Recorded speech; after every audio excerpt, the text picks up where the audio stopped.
Part 60. The Prince is Very Fierce. Author, Guan Zi. Chapter 591. The moonlight is quiet among the mountains. Zhang Kai was knocked unconscious during the pursuit and fell into a state of chaos. When he woke up, he felt a splitting headache. The heavy armor on his body was so comfortable that it was difficult to even move. Before he could realize where he was, he probably just thought he had been seriously injured on the battlefield. He had been pampered since he was a child, so he subconsciously snorted. Water. Under the big pine tree, Su Buling woke up after seeing the Tide meat coupons. He stood up and came to the horse. He looked at the disheveled Zhang Kai. "Your Highness, are you awake?" When Zhang Kai heard the unfamiliar accent, he woke up in an instant.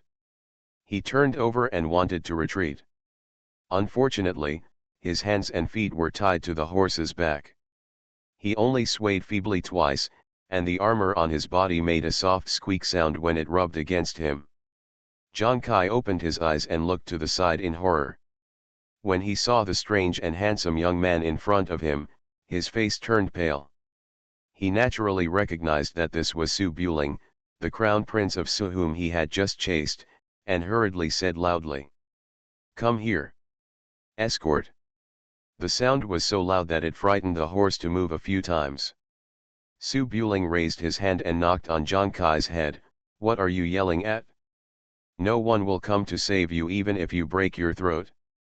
Zhang Kai groaned, his thoughts gradually clearing up, and he realized that he was in a deserted mountain, and that he was still tied up. He understood that he was being held captive. Having been in a high position since childhood, he still has the ability to judge situations. He hurriedly said, "Prince Su, I have a blind eye but don't recognize Mount Tai." Su Buling's face was stern. "Prince Zhang, is it useful for you to say this?" Zhang Kai had already seen Su Buling's skills and knew that there was no hope of escaping alone, but there was no fear on his face. After all, starting from the Zhou dynasty, the sons of princes were not killed directly when they were captured. Killing them was meaningless except to boost the morale of the opponent. A living person was much more valuable than a dead one. Knowing that he had no chance to die for his country, Zhang Kai didn't talk nonsense and spoke neatly. "Su Shizi, I admit my defeat.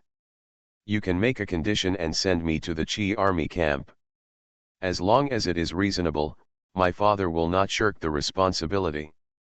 Su Bulenling nodded with satisfaction.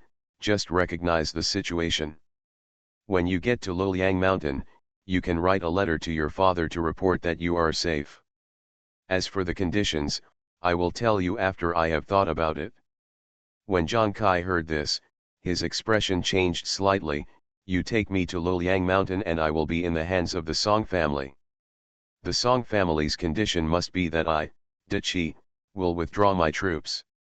I will never stop fighting for De Qi to restore the country. Won't I never be able to go back in this life?" Su Buling shook his head. "Not necessarily. You and Baiki were strong enough to kill Daiyue, and you can still survive. Or if you are beaten back to Mobei, I can take you back when the war ceases." Zhang Kai's eyes turned anxious. "Young Master Su, we are all heirs, don't be so ruthless in doing things, you are pushing me to my death. Take me back to Ziliang. With my status, I can at least cut off 1 or 2 cities for you. If you give me to the Su family in Chang'an, I won't even be able to exchange for my hair. I captured you alive on the battlefield. I couldn't hide the news. I secretly brought you back to Ziliang. Was it because I wanted to undermine the imperial court? Your Su family is like this, sooner or later they will rebel. Why, you still want to persuade me to surrender to Northern Qi and help you restore Northern Qi?" Zhang Kai choked on his words, knowing that talking more would be useless, and his face darkened. "You know my identity, and my father will never let go.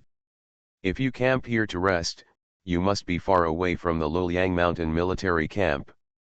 If you rush to Luoyang in front of the mountain, when my rescuer arrives, you will know what will happen to you." If you let me go now, you can still escape back. Su Buling spread his hands slightly. You'd better hope that the pursuers can't catch up. If I can't take you away, I will definitely kill you first. You. Under the bright moonlight, Ning Qingyi was wrapped in a blanket and stood beside Su Buling. Two grown men stopped and chatted. After waiting for a long time, seeing that there was no end, he raised his hand and knocked Zhang Kai on the head with the hilt of his sword. Zhang Kai, who was about to continue to intimidate and induce, shook his head a few times and then fell limply on the horse again. Su Buling was stunned and turned his head. Qingyi, what are you doing? Ning Qingyi put away her sword, tightened the blanket around her body, and said in a calm tone, why are you talking so much to a guy like this? He will die early if he talks too much. Su Buling frowned and thought for a moment, then he seemed to have this idea and chuckled, this is the first time we meet, let's just talk more. You tied her up when we first met.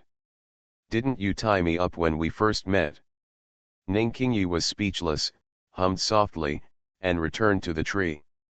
She spread out the blanket and looked like she was waiting for Su Buling to lean in and continue chatting. Su Buletinling understood that the prince could not have fun with girls. He ignored Zhang Kai and walked towards Qingyet. But without Zhang Kai's noise, the mountains and fields became quiet.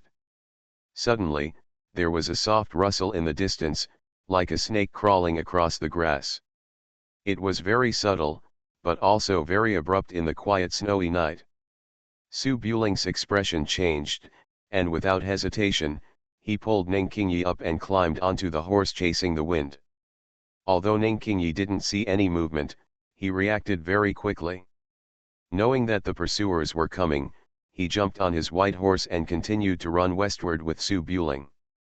Also at this moment, in the snow forest on the side of the mountain, there was a sharp sound of swishing, and an iron arrow shot through the air. The pursuers, who were obviously coming over, noticed that Su Buling was escaping and took action directly. The jet-black feathered arrow flew past under the moonlight at an incredible speed. Ning Qingyi was already approaching before he could see clearly, and Qingkan's eyes showed a bit of surprise. But this arrow was definitely aimed at Su Buling. Ning Qingyi didn't even have time to shout be careful, and his sword was only half unsheathed. Su Buling was already on guard when he heard the noise. He raised his hand and chopped at the source of the sound, but he never thought that the arrow was so powerful that it knocked his single sword off the hand. Ding! The fine iron feather arrow rubbed sparks on the blade and changed its direction slightly. It almost brushed past Su Buling's cheek and poured into the big pine tree next to it. Even with the single sword blocking it, it still shot through the trunk. Such a strong force, not only Ning Qingyi, but also Su Buling was shocked and broke into a cold sweat. Su Buling had been in the army since he was a child, and he had a deep understanding of bows and crossbows. This kind of power is definitely not shot by an ordinary 3-stone hard bow, and even a 5-stone bow does not have such a strong force. 1 stone weighs 120 kilograms. It is not enough to just draw the bow. You have to shoot through the willow tree at 100 steps to be considered a master archer. In the contemporary army, those who can use a 3-stone bow are already top archers, and those who can use a 5-stone bow are 1 in a million. Among the 4 generals of the Western Liang army, only Tu Qinchu can use a 5-stone bow. And the archers above him are even rarer than the contemporary Wu Kuang. Under the command of the right prince of northern Qi, there is a fierce general named God Arrow Yang Quan, who can use a 7-stone bow. He once had a clear record of shooting and killing the general of Daiyue from a mile away. He became famous with 1 arrow, and his reputation was so great that even everyone in the Western Liang army knew about it. The power of the 7-stone bow is greater than the God arm crossbow used by 2 people. There are almost no people who can use this thing on Daiyue, and there is only 1 Yang Quan on the northern Qi side. Among the contemporary Wu Kuang, there may be a few who can pull the 7-stone bow, but pulling it and being able to shoot after pulling it are 2 different things. Yang Quan is famous for shooting arrows from the 7-stone bow at a distance of half a mile. This gifted eyesight alone is more terrifying than the Wukuang. Su Buling grew up in the army, and his archery skills were not bad. He could draw a 7-stone bow and shoot, but the bow was not in his hand now. Yang Quan shot from half a mile away, and ordinary iron armor could not stop him. Su Buling was killed by an arrow. Even if Su Buling used all his strength, he could not hit Yang Quan, who was half a mile away. With a huge difference in attack distance, Su Buling quickly rode his horse into the dense forest and said in a hurry, "It's the magic arrow, Yang Quan, go ahead of me." Ning Qingyi saw the power of the iron arrow and understood how powerful the opponent was. She would definitely not be able to stop it, so she did not dare to show off. She quickly pulled Zhang Kai's horse and ran to the front to lead the way. Su Buling rode the chasing wind horse backwards, sat upside down, and stared at the forest behind with a single knife in hand. The opponents chasing after them were obviously not ordinary cavalry. There were only 3 of them. In addition to the first archer Yang Quan, there were 3 others who showed up under the moonlight. One of them was as light as a swallow with a scimitar in his hand, and the other was strong and carried a big spear. He was a little slower, but he was definitely not an ordinary person. He ran through the mountains as if it were flat ground. It is true that the wind-chasing horse ran fast, but that was on the flat plain. It was not easy to find the road in the rugged mountains and forests. The large size affected its flexibility, so it was definitely not as fast as the 2 martial arts masters who were sprinting at full speed. Ning Qingyi drew his long sword and glanced back. Seeing that the pursuers were moving very fast, he said anxiously, "Su Buling, the road is not easy to walk on and we can't get rid of it. What should we do?" As he spoke, another arrow came, shooting at the brown wind-chasing horse carrying Zhang Kai. Su Buling chopped the arrow shaft with all his strength, and the iron arrow deviated from its direction and nailed into the ground, drilling directly into the ground, and even the arrow feathers were buried in the soil. The terrain was not good, and there were archers waiting in the dark. Chendeizai was a lesson for the others. Seeing that the situation was not good, Su Buling jumped off his horse immediately. "You find cover, pay attention to the bow and arrow, and leave the rest to me." Then he rushed towards the 2 pursuers. Ning Qingyi did not hesitate, jumped off the horse with the sword in hand, and under the cover of Su Buling, he pulled the 2 horses to hide behind the depression of the mountain. The prince is very fierce. Author, Guan Gong Zi. Chapter 592. Cry. The loud eagle cry resounded through the Luliang Mountains. Above the mountains under the cold moonlight, the divine arrow Yang Quan stood on the top of a pine tree, holding a strong bow like a full moon, and the arrow was pointed directly at the white ghost running fast in the forest. The bow in Yang Quan's hand was called the Tong Bow, named after Emperor Jun gave the Tong Bow to Hou Yi, which is the bow that Hou Yi used to shoot the sun in the legend. However, it is difficult for objects in myths to be passed down to the present. The Tong Bow in Yang Quan's hand was made by the leader of the Mahist school under the order of the Zhang family of the northern Qi dynasty, spending a lot of money and effort. The craftsmanship level is unique in the world, and there are only a few in the whole world. The pulling force of the 7-stone bow is too amazing. Not to mention the craftsmanship of the bow arm, the bowstring alone can make it difficult for 9 times 9 craftsmen. Ordinary cow tendon bowstrings cannot bear the tension of the 7-stone bow. The 3 bowstrings of the bed crossbow are all as thick as fingers, so they cannot be used on a bow for 1 person. In order to make this red bow, the craftsmen of the right prince's mansion spent 3 years and almost racked their brains to make it.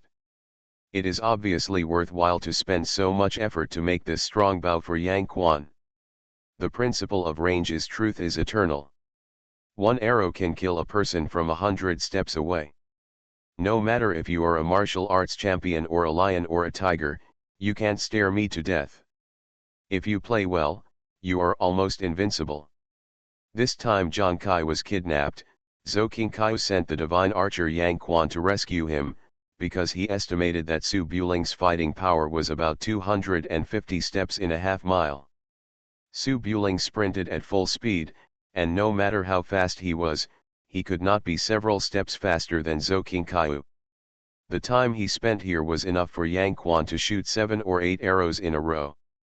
Even if all 7 or 8 arrows were empty, Yang Quan could calmly pull back and create a distance. As long as the arrows were not shot out, he could kite Su Buling and create a chance for Zhang Kai to escape. If Su Buling could not dodge in time, he would be hit by an arrow and his movement would be damaged, and he would become a living target on the spot. The two partners who came with Yang Quan were responsible for delaying Su Buling, buying time for Yang Quan and finding a chance to rescue Zhang Kai. The two partners were both retainers around the right prince. One of them was Wang Meng, who used the Liuhe spear. He was huge and wore heavy armor to limit Su Buling's offensive. Next to him was the swordsman He Jun, the younger brother of the golden sword He Sickle. He Jian was a small fish that Su Buling killed at the birthday banquet for Prince Zhou in August last year. Although Su Buling didn't remember it, He Jun remembered his brother's blood feud. This time, he asked for orders to come here with the determination to limit Su Buling and give Yang Quan a chance to kill him. In the forest, Yang Quan's eyes were as sharp as an eagle, with a little bit of brilliance, and he hooked the bowstring with his iron ring, waiting quietly. Su Buling ran with a knife, forcing the two pursuers who were running. He Jun ran the fastest, but he knew the gap between them, so he went to the side after getting close, and didn't come into direct contact with Su Buling.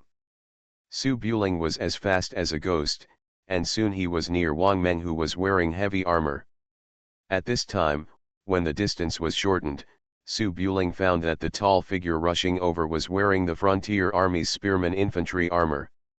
The infantry armor is a heavy armor, composed of 1,800 armor plates, weighing 88 kilograms, covering the whole body from head to toe, with the face completely impenetrable, only a small gap at the eyes, looking like a steel puppet at first glance.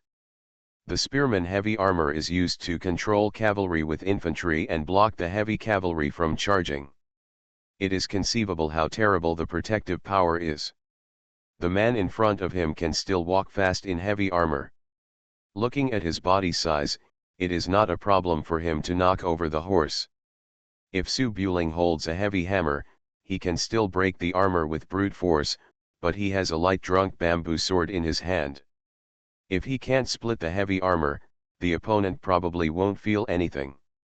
Already close at hand, Su Buling's eyes turned cold, and he suddenly accelerated his pace. The single sword in his hand accurately chopped the spear that Wang Meng stabbed at him. After picking up the tip of the spear, he took advantage of Wang Meng's inconvenience in wearing heavy armor and stabbed at the gap in Wang Meng's face armor. At this moment, Yang Quan, who was waiting for an opportunity in the distance, suddenly raised his strong bow and pointed it at the sky, and an arrow broke through the air. Shua! The sharp sound of breaking wind resounded throughout the moonlit night. Su Buling had been on guard against the archers in the distance. Hearing the sound was wrong, he glanced at them and hurriedly shouted angrily. "Get out of the way!" Ning Qingyi, who was in the distance, had been carefully paying attention to the battle situation. When he heard the sound of the feather arrow breaking through the air, he realized that something was wrong and quickly retracted his head behind the stone wall. However, he immediately realized that something was wrong, and a chill suddenly rose in his heart, and he suddenly pounced under the belly of the horse next to him. Cha! Almost at the same time when Su Buling's reminder came, the feather arrow fell from the sky and accurately nailed Ning Qingyi's hiding place. Such superb archery skills made Ning Qingyi's face pale with shock. He hurriedly pressed against the stone wall to block the blind spot of the throw to avoid being targeted by Yang Quan again. However, the arrow of the divine arrow Yang Quan was not intended to kill Ning Qingyi. Su Buling and Wang Meng encountered each other and had no way to stop the arrows thrown into the air. When he heard that the direction of the arrows was wrong, he knew Yang Quan's purpose. Su Buling was afraid that Ning Qingyi could not dodge, so he was distracted for a moment and reminded him in a hurry. In the life and death battle between masters, the victory or defeat is only a matter of a moment. There are many masters who are distracted during the battle and capsize in the gutter. At the moment when Su Buling opened his mouth to remind him, Wang Meng lowered his head to avoid it. The tip of the knife failed to accurately penetrate the gap and poked on the smooth iron helmet, rubbing a spark and directly deviating from the direction. Wang Meng was wearing heavy armor and did not even block. He opened his hands and gave a bear hug, trying to lock Su Buling. He Jun, who was circling on the side of him, had already rushed forward. Su Buling missed his sword and was already very close to Wang Meng. If he was forcibly hugged by the iron turtle in front of him, there would be no need for Yang Quan to shoot arrows, as the swordsman next to him would be able to hit him a few more times. However, as the contemporary martial arts champion, Su Buling, one of the 8 martial arts champions, knocked down 4 people by himself. No matter how good the 2 masters in front of him were, they could not be better than Situ Yuejin and Chen Daozai. It was a foolish dream to want to lock Su Buling like this. A mantis trying to stop a chariot. Su Buling's knife missed, his eyes suddenly condensed, and he took advantage of the situation and leaped forward, using his right shoulder holding the knife to hit the iron turtle in front of him like a city wall. Bang! Bajiquan's Tai Shan Kao is known as shaking the arm to knock the sky down. The full-strength Tai Shan Kao hit Wang Meng's breastplate, and there was a crisp sound of click and the scales of the breastplate had a visible dent. Wang Meng, who was as strong as an iron tower, was originally rushing forward, but was directly knocked off the ground by this blow and flew backwards. Su Buling knocked Wang Meng away with all his strength, and his body did not even shake, but just stopped where he was. Because of the size difference, from a distance, it looked like a thin scholar knocking a sumo wrestler away with one shoulder, and the scene was shocking. Yang Quan, who was far away, saw this scene and narrowed his eyes slightly in shock. When he came over, the national teacher had repeatedly warned him of the horror of Su Buling, but after seeing it with his own eyes, it was still a bit unbelievable. He Jun, who rushed over with a knife, was originally ready to join forces to subdue Su Buling. Seeing the tall Wang Meng being knocked away with his armor, he was shocked and stopped in a hurry. However, it was obviously too late to stop at this time. At the moment when Su Buling knocked the iron turtle away with a sticking mountain, the single knife rotated twice in his hand, and then turned into a flying sharp blade, slashing at He Jun on the side. Su Buling was able to kill He Jun's brother in one move in the Prince Zhou's mansion, and he didn't need a second move to kill the stunned He Jun. Ding! Sparks flew under the moonlight. He Jun hadn't seen Su Buling's move clearly, but instinctively raised his knife to block. Half of his head was cut by the spinning blade, and he fell backwards without even a scream. At this time, Wang Meng, who was hit by the mountain sticking attack, had not yet landed, and flew back more than a foot before falling to the ground. Su Buling made a move with his knife and continued to rush forward, trying to kill Wang Meng before he landed. But just after 2 steps, the piercing sound of breaking wind came again.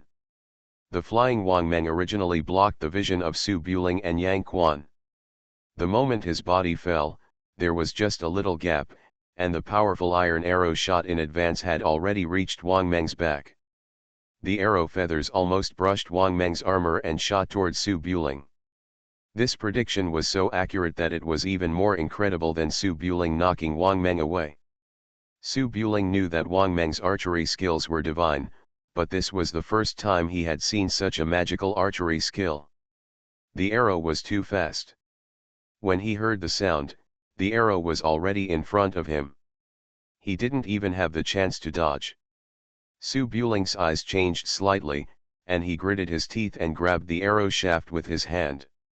Although he grabbed it accurately, the iron arrow could drill directly into the ground, which showed how strong the force was. Moreover, the arrow shaft was very thin and the surface was smooth.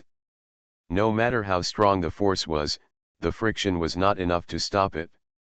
The moment Su Buling held the arrow shaft, his palm was scratched by the iron arrow that could not be stopped, and the arrowhead continued to pour into his chest. Fortunately, Su Buling was not stupid enough to stop the feather arrow of the 7-stone bow with his hand. The moment he grabbed the arrow shaft, he bent his hand to the right and shifted his body to the left, forcibly changing the direction of the arrow, which rubbed past his ribs, leaving only a bloody wound, which was harmless. It was impossible for the 7-stone bow to fire a series of arrows. After blocking Yang Quan's dangerous arrow, Su Buling took advantage of the gap when Yang Quan opened the bow again and continued to pounce on Wang Meng. Wang Meng flew backwards and landed on the snow, leaving a black groove on the ground. He coughed continuously, obviously suffering from serious internal injuries. However, the protective power of the heavy armor was still there, and his body was extremely sturdy and had strong resistance to blows. Before Wang Meng stopped, he rolled over and tried to get up. Su Buling finally dodged an arrow and seized the gap, so how could he give the front row of the opponent a chance to attract firepower and shooters to output crazily?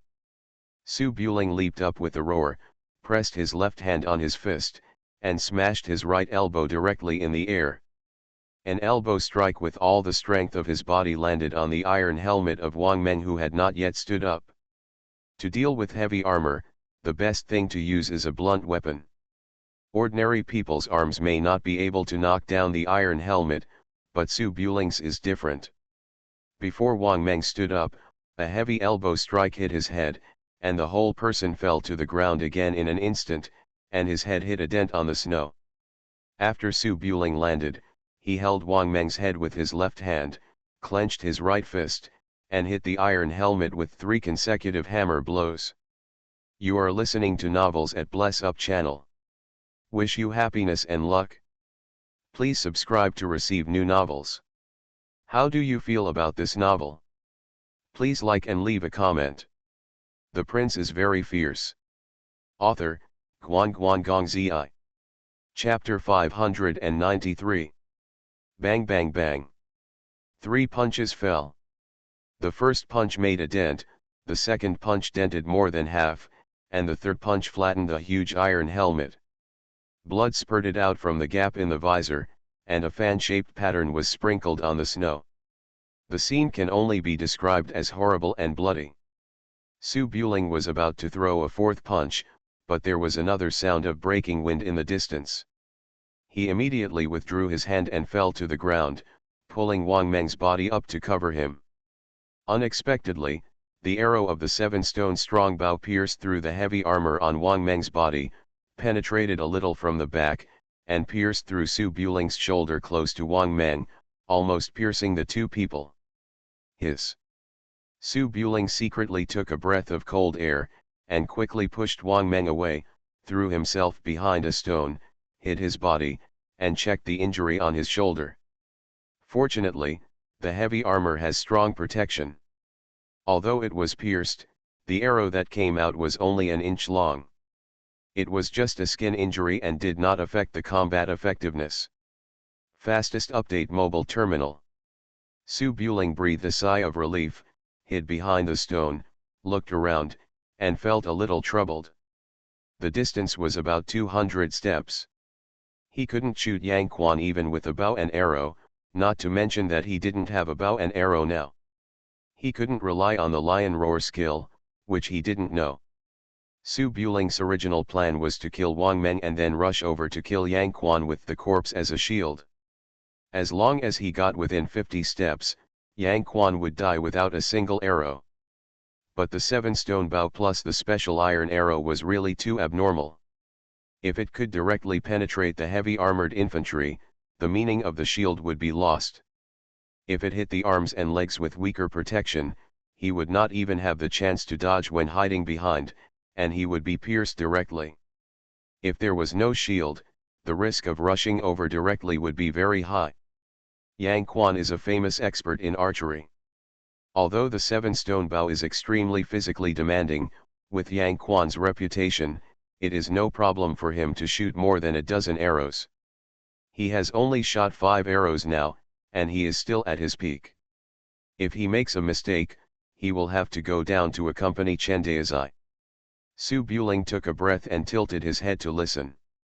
There was no movement in the moonlight. Yang Quan must be staring at this stone, waiting for him to show his head.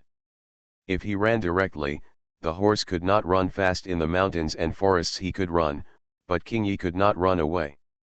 If he ran to protect King Yi, he would probably have to go down to accompany Chendeazai. If he wasted here, the soldiers and horses of Luliang Mountain would not come to this desolate mountain, and northern Qi must have reinforcements. Su Buling took a few breaths. Under the current circumstances, he could only rush over to kill Yang Quan first. There was no other way.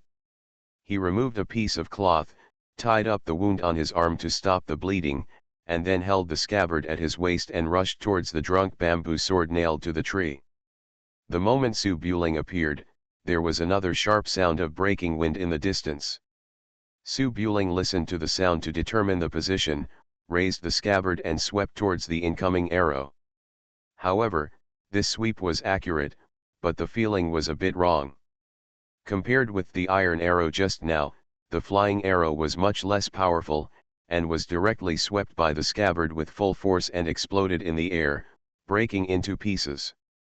Su Buling realized something was wrong as soon as he made a move, and quickly raised his left hand to catch another feather arrow that followed closely, and the third feather arrow had already arrived in front of him. Continuous arrows. This scene really shocked Su Buling, and he secretly said, "Can the 7-stone bow shoot like this?" The 7-stone bow obviously couldn't shoot like this. In the distance, Yang Quan had walked to a stone 150 steps away, standing quietly under the moonlight, and replaced the 7-stone strong bow in his hand with the common 3-stone bow. It took almost no effort to draw the bow, and the arrows fell like beads towards Su Buling, who was hiding in the woods. A sharpshooter who can only use a 3-stone bow certainly cannot use a 7-stone bow, but a strong man who can use a 7-stone bow must be able to use a 3-stone bow easily. Yang Quan is an expert in bows and arrows. He knows that the cannon fodder who delays the opponent will die, and the opponent can dodge the arrows of the 7-stone bow. How can he stand still and shoot with a strong bow? The 7-stone bow has already consumed a lot of physical strength after shooting 5 arrows in a row. If he shoots continuously, his arms can't bear it. Yang Quan has 3 pots of arrows and 2 bows behind him. At this time, he changes to a 3-stone bow to suppress Su Buling, just relax his arms, wait for Su Buling to find a shield, and then change to a strong bow. Anyway, he is far away, and he has plenty of time to change strategies, and Su Buling will die if he is hit by an arrow. However, Su Buling has never seen a sharpshooter as powerful as Yang Quan before, and Yang Quan has never seen a target as powerful as Su Buling. The special iron arrows of the 7-stone bow were too fast and powerful, and Su Buling was indeed difficult to block. However, the ordinary feather arrows shot by the 3-stone bow could even dodge the seriously injured Chendeazai for a long time. If Su Buling couldn't block them in his prime, what kind of martial arts champion would he be? As for the continuous arrows, no matter how fast a person shoots, he can only shoot 1 arrow at a time. As long as it is not a volley of crossbows, Su Buling will block one by one, and his movements will never be slower than Yang Quan. After Su Buling found out that it was an ordinary feather arrow, the pressure was greatly reduced. He used the scabbard to block continuously, rushed to the front of the drunk bamboo sword, pulled out the straight sword and turned around to rush to Yang Quan. One shot accurately, and the other blocked accurately, so it was obvious that there was no way to stop Su Buling's steps. After a few arrows, Yang Quan found something wrong, quickly changed to the 7-stone bow, and shot an arrow at Su Buling's chest with all his strength. But the slight pause had already prepared Su Buling for a while. He dodged the sharp arrows quickly, and his running speed was slightly limited, but he still approached Yang Quan. Swish, swish, swish. The sound of the arrows breaking through the air was almost piercing, like the night howl of a bird of prey in the forest. Yang Quan was indeed very fierce, but the 7-stone bow was a great burden on his arms. He had shot 10 arrows in total, and the intervals between them were obviously lengthened.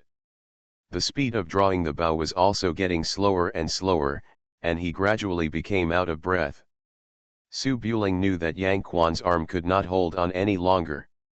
Every time he dodged an arrow, he would quickly advance dozens of steps, not giving Yang Quan any chance to breathe. As long as Yang Quan turned around and ran, he would basically win. He didn't believe that Yang Quan could turn back and shoot the 7-stone bow while running. Under the moonlight, the two sides quickly closed the distance in the sharp arrows. On the other side of the forest, Ning Qingyi poked his eyes out from the stone wall and saw Su Buling, like the unparalleled killing god, instantly killing 2 pursuers and charging under the rain of arrows without any effort. His mind gradually changed from nervousness to appreciation. He held the hilt of the sword with an inexplicable look in his eyes. Women in the rivers and lakes all like knights with strong martial arts and handsome and unrestrained. Ning Qingyi is slow to react to emotions, but it doesn't mean that she doesn't like this kind of scene where a man can block the way for thousands of men. Who doesn't want to have such a powerful person by his side? Ning Qingyi had such a person protecting her. She and her mother lived in the mountain stronghold in Shu. Her father was the most powerful person in the stronghold. Although he liked reading and didn't like fighting, he was the most powerful after all.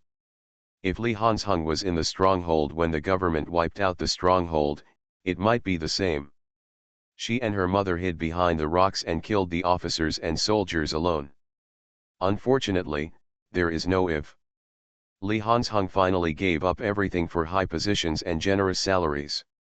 Ning Qingyi's eyes showed some resentment, but it was quickly hidden. After all, the man she was looking at now would not abandon his wife and daughter like Li Hanzhong. He was already the son of a prince, and he didn't need high positions and generous salaries. There was nothing to pursue except beautiful women. If he even abandoned beautiful women, what else could he pursue? Thinking of this, Ning Qingyi suddenly understood why Su Buling was lustful.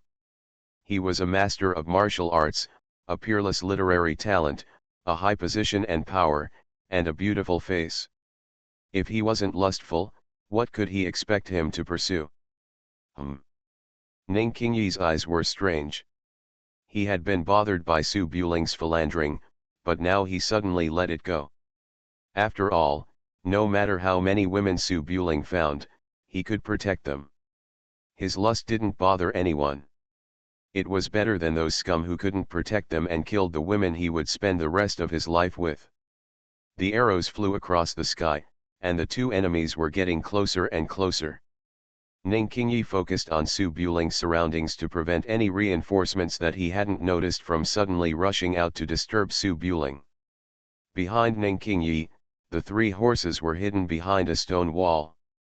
There were no trees next to the stone wall. The reins were hung on a dead vine. They were temporarily hung there because the situation was critical. The wind-chasing horses were strictly trained. They would not run around or make any noise without orders, otherwise they would be easily discovered during a night attack on the battlefield. But if someone gave an order, it would be different. Su Buling's wind-chasing horse could untie the reins and jump out of the stable by itself. The 2 wind-chasing horses next to him were also wind-chasing horses, and they would not be any worse. On the brown horse, Zhang Kai had opened his eyes, but did not make a sound. He just stared at the woman in white beside the stone wall cautiously and gently broke free from the ropes. Ning Qingyi had knocked Zhang Kai unconscious just now. Knowing that Zhang Kai was the prince of the northern Qi vassal, he was very valuable, so he didn't dare to use heavy hands, and just knocked him casually. When Zhang Kai fell into the hands of the enemy, he subconsciously had the desire to escape. After fainting, he was soon awakened by the sound of fighting and knew that the life-saving reinforcements had come. Zhang Kai was the prince of the northern Qi, born in a royal family, and would guard the border in the future. His kung fu could not be bad, otherwise he would not dare to lead 10,000 vanguards deep into the enemy's belly, and he would encounter a pervert like Su Buling, so he was unlucky and caught. At this time, he was not injured, and Su Buling was not in front of him, so it was not difficult to break free from the rope. After Zhang Kai struggled for a while, the rope loosened and his hands and feet broke free. Zhang Kai was knocked unconscious by Ning Qingyi just now. He knew that Ning Qingyi was also good at martial arts. The other party was holding a weapon, so he would definitely not dare to alarm Ning Qingyi. After taking a deep breath, he gently pressed the horse's neck a few times with his hand. The brown chasing wind horse was Zhang Kai's mount. The tacit understanding between the master and the servant was no worse than Su Buling and the big black horse. When the master was awake and gave instructions, the brown horse understood, slowly bit the reins, and then walked out. The horse was tired of standing, and moving its hooves a few times casually would definitely not arouse people's vigilance. Ning Qingyi heard the sound of the horse's hooves, but did not look back to check. Zhang Kai's heartstrings were tense, and he lay on the horse's back carefully, trying to keep a distance and break through with all his strength. Just because Ning Qingyi didn't pay attention, it didn't mean that there were no spies next to him. Su Buling's big black horse was not idle. It stood in front of him and saw that the little brother he had just captured wanted to run away. He alertly let out a long neigh. Zhang Kai's face suddenly changed, thinking that it was not good. He stood up without hesitation, kicked the horse hard and fled into the woods. The prince is very fierce. Author, Guan Gong Zi. Chapter 594. The fierce horse neighed. Ning Qingyi heard the noise behind him and his face suddenly turned cold. He turned around and saw Zhang Kai running out on horseback. He immediately flew up with his long sword in advance, wanting to catch Zhang Kai back. The noise here also attracted the attention of the two people fighting in the distance. Yang Quan shot arrows like rain. After firing more than 10 arrows, his face turned red and purple. He was at the end of his rope. Su Buling had already rushed to 50 steps away. If he went further, he would not be a match even in his prime, not to mention that he was almost exhausted now. Yang Quan knew that he could not rescue Zhang Kai. If the rescue failed, he could not give his life here. He immediately prepared to force Su Buling back with an arrow and then retreat. But at this moment, behind the mountain wall in the distance, a big horse rushed out, and a silver-armored knight with disheveled hair sat on it, fleeing towards the mountains. Yang Quan recognized it as the Prince Zhang Kai at a glance. When he found Ning Qingyi rushing out from behind the stone wall to chase him, he turned the arrow without hesitation, opened the bow with all his strength, and shot at Ning Qingyi, who rushed out from behind the stone wall, helping Zhang Kai escape. Swoosh! The arrow was like a meteor. Su Buling's face suddenly changed as he ran wildly, but because of the angle, he couldn't stop it at all, so he could only shout in a hurry, "Be careful!" In fact, there was no need for Su Buling to remind him. The moment Ning Qingyi rushed out of the stone wall, he realized that the situation was not good. He wanted to retreat, but it was too late. The arrow arrived at the same time as the sound and was already at his side. Seeing that he couldn't avoid it, Ning Qingyi slashed at the arrow with his sword. Yang Quan shot more than a dozen arrows in a row, and his strength was already weaker than before, but the 7-stone bow was still a 7-stone bow no matter how weak it was. The huge force directly shook Ning Qingyi's Zayadan sword out of his hand, and the iron arrow changed its direction slightly, still scratched a hole on the back of the body, and nailed into the stone wall behind. Su Buling saw this scene, and broke out in a cold sweat. He said in a hurry, "Don't chase, retreat." Ning Qingyi didn't dare to chase him anymore. He gritted his teeth and slapped the ground, and quickly retreated behind the stone wall. Su Buling didn't care about Zhang Kai, and turned around and continued to rush towards Yang Quan. Yang Quan helped Zhang Kai retreat the pursuers with an arrow.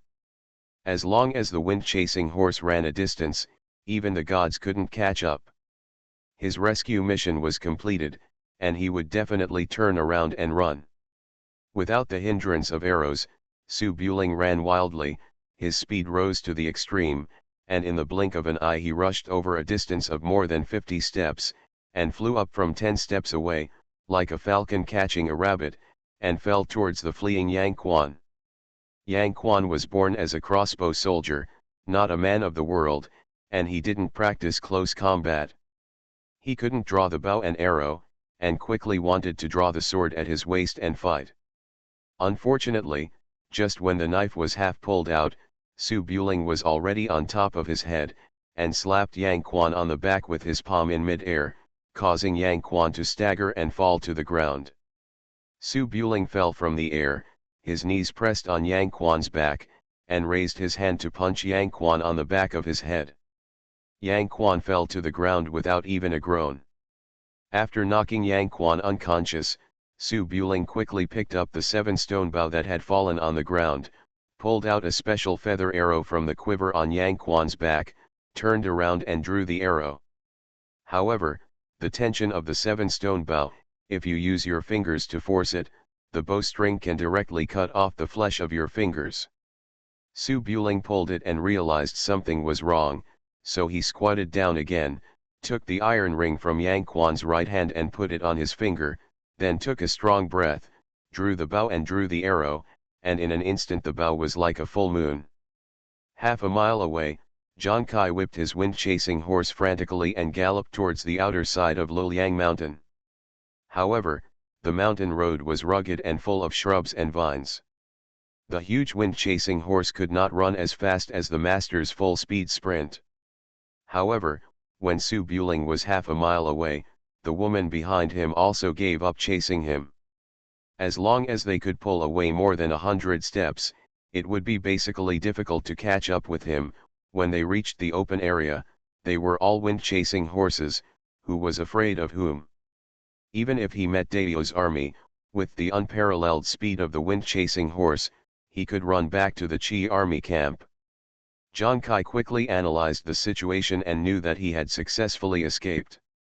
For this reason, he shouted angrily, "Su Buling, you wait for this prince." Before he finished shouting, there was a terrifying sound of breaking wind behind him, and the cold light came in an instant, almost brushing Zhang Kai's head and shooting past. When Zhang Kai instinctively lowered his head to avoid it, the iron arrow had already nailed into a pine tree in front of him, shooting through the thick pine tree. Hiss! Zhang Kai took a breath of cold air. He naturally knew that this was the 7-stone bow of his general Yang Quan. He turned around and cursed. "Are you humming blind? Why did you shoot me?" When he turned around, his words stopped abruptly. Under the bright moonlight, on a stone half a mile away, a tall man in white clothes, holding a strong bow, raised his hand and hooked it towards him. Zhang Kai's eyes were horrified, but his horse did not stop and was still moving forward. The man in white raised the 7-stone bow made with a lot of money again, and in front of him, he opened the bow like a full moon and aimed at this side. Zhang Kai quickly raised his left hand and reined in the horse. His face flushed, but he still did not go back. Shua! The strong feather arrow attacked again, flew over his head, and nailed into the pine tree just now. This proved that the shot was hit, not blindly guessed. Zhang Kai was completely desperate when he saw this scene. If Su Buling couldn't catch up with him, he would definitely shoot him to death and would never let him go back. Zhang Kai sat on the horse, his eyes full of unwillingness. After struggling for a long time, he still didn't have the courage to try whether the 7-stone bow could dodge. He slowly turned his horse's head and walked back. Su Buling was quite satisfied, nodded, took off the quiver and hung it on his waist, then carried the strong bow and Yang Quan and walked back. Under the stone wall, Ning Qingyi's back was scratched by an arrow. Although it was just a superficial wound, there was a hole and a lot of blood seeped out, exposing some of the skin on her back. Holding a sword in her hand, she stared at Zhang Kai walking over, her eyes cold, as if she wanted to kill someone. Zhang Kai looked like a wilted eggplant. He rode his horse to a nearby place, got off his horse, squatted on the ground, raised his finger and pointed at his head. Fight, fight, out of sight, out of mind, I'm in trouble. Ning Qingyi snorted coldly, walked up to him with his sword, raised his hand, and knocked Zhang Kai straight to the ground. Su Buring walked back quickly, left Yang Quan behind, looked at Ning Qingyi's back, and raised his hand to check the injury. Ning Qingyi stood still, a little embarrassed on her face. I'm fine, I was just careless. It has nothing to do with you. Chai Feng Ma is so smart that he forgot to warn you. Su Buling inspected it carefully and found that there was a horizontal cut on his fair back. The wound was very shallow and could only be regarded as a skin injury. He felt a little relieved. It was not easy to heal wounds here, so he took the temporary bandage from the horse's side, applied some gold sore medicine, passed it under Ning Qingyi's armpit, wrapped it around the wound, and stopped the bleeding first. The injury was on her back. Ning Qingyi couldn't help but refuse, so she raised her arms and asked Su Buling to bandage them. Just looking at the two arms passing under the armpits and crossing in front, the posture is naturally the same as hugging from behind. Ning Qingyi blinked, not wanting to think blindly, and looked away slightly. But after Su Buling put the bandage back around, he didn't know whether it was intentional or not, and pulled it hard. Hiss. The bandage was tied on the chest. Ning Qingyi was already quite big, so with such a pull, it sank deep into it and almost burst. Ning Qingyi was so strangled that she almost lost her temper and said hurriedly, "Take it easy." Su Buletinling put his head over Ning Qingyi's shoulder and looked down. Well, he could see the toes of the shoes. He realized that it was tied in the wrong place and wanted to raise his hand to help move it. Ning Qingyi quickly raised her hand to block it and gritted her teeth. "That's it, we'll talk about it when we get to a safe place." Su Buling nodded and chuckled. There was no serious problem with each other. It was more important to get rid of the pursuers. The wounds could only be treated at the border camp. After he tied the bandages, he used ropes to tie the two prisoners into turtle shells to prevent them from breaking free again. Ning Qingyi saw that Su Buling's ribs and arms were also injured, and the bleeding under his ribs had not stopped yet. He stood behind Su Buling and helped to wrap up the wounds first. Seeing that Su Buling had tied Yang Quan up in a weird way, she asked doubtfully, "What did you bring him back for?" Su Buling tied the knot flexibly and explained, "War is not a vendetta. The higher the official position, the higher the price. Yang Quan is a fierce general under Prince Yu of the Northern Qi dynasty. He is the best archer in the Northern Qi dynasty. He is a very valuable target. I am not short of military merit, there is no point in killing him. It would be best if he can be persuaded to surrender. If he cannot be persuaded to surrender, it can also be used to prepare for emergencies if one of our soldiers is captured." Ning Qingyi nodded slightly, looked at the two prisoners, two wind-chasing horses, and a bow, and blinked. "We seem to have made a lot of money this time." "That's natural." Su Buletinling put the two prisoners on two horses. In case Zhang Kai made any mistake, he switched to Zhang Kai's horse and stretched out his hand. Two horses were hunching the prisoner. Naturally, Ning Qingyi couldn't sit with the prisoner. He flew up and sat behind Su Buling.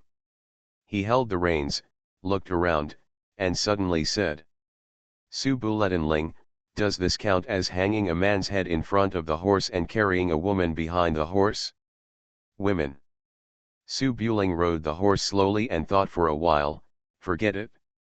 But the women behind the horse are all beautiful women who were snatched away. They will be humiliated when they go back. Your metaphor, quite unique." Ning Qingyi frowned, realizing that she had made a slip of the tongue. She snorted lightly and stopped answering. "I'm just shy of 1,300 achievement points to enter the Hall of Masterpieces. Guys, please give this chapter more likes. Just over 10 likes will be enough. The prince is very fierce." Author, Guan Guan Gong Zi. Chapter 595. Dong dong dong. The 108 evening drum still sounded. The second day of the first lunar month should have been the busiest time in Chang'an City, but the news just received from the border clearly made it impossible for this huge city with a population of 1 million to calm down and celebrate the new year. On Kuishao Street, the red lanterns on the three large archways of Xiaolusu were dimly lit, and there were few people on the long street. All the princes and nobles were discussing the current situation in their mansions. In the streets and alleys, scholars gathered in tea houses and bookshops, speaking indignantly and talking loudly. The people in the taverns and tea houses denounced the group of stray dogs of the northern Qi for forgetting the pain after the scar healed. Although a rebellion had just occurred in Jiangnan half a month ago, and the northern Qi attacked the border at the end of the year, the people of Chang'an were still optimistic. After all, Daiyue was established by military force, and so many troops were not for show. The scholars and the common people were discussing how to retaliate and deter the northern Qi to enhance the prestige of our Daiyue. But the scholars and the common people saw what the court wanted them to see. The people who really understood the current situation were currently standing in the Taiji Hall, and their current emotions were not so excited. The dragon flags fluttered on the white stone jade road, and the Taiji Hall in the center of the imperial city was as majestic and solemn as before.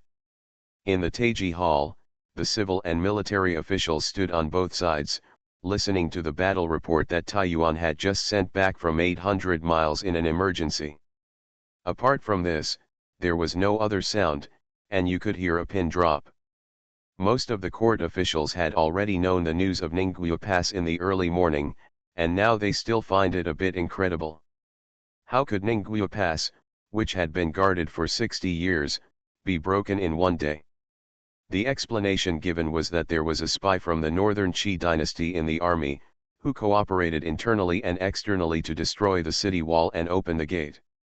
There can be spies in the important towns of the border army, and spies who can open and close the gate. Who will do the political review? How is intelligence work done?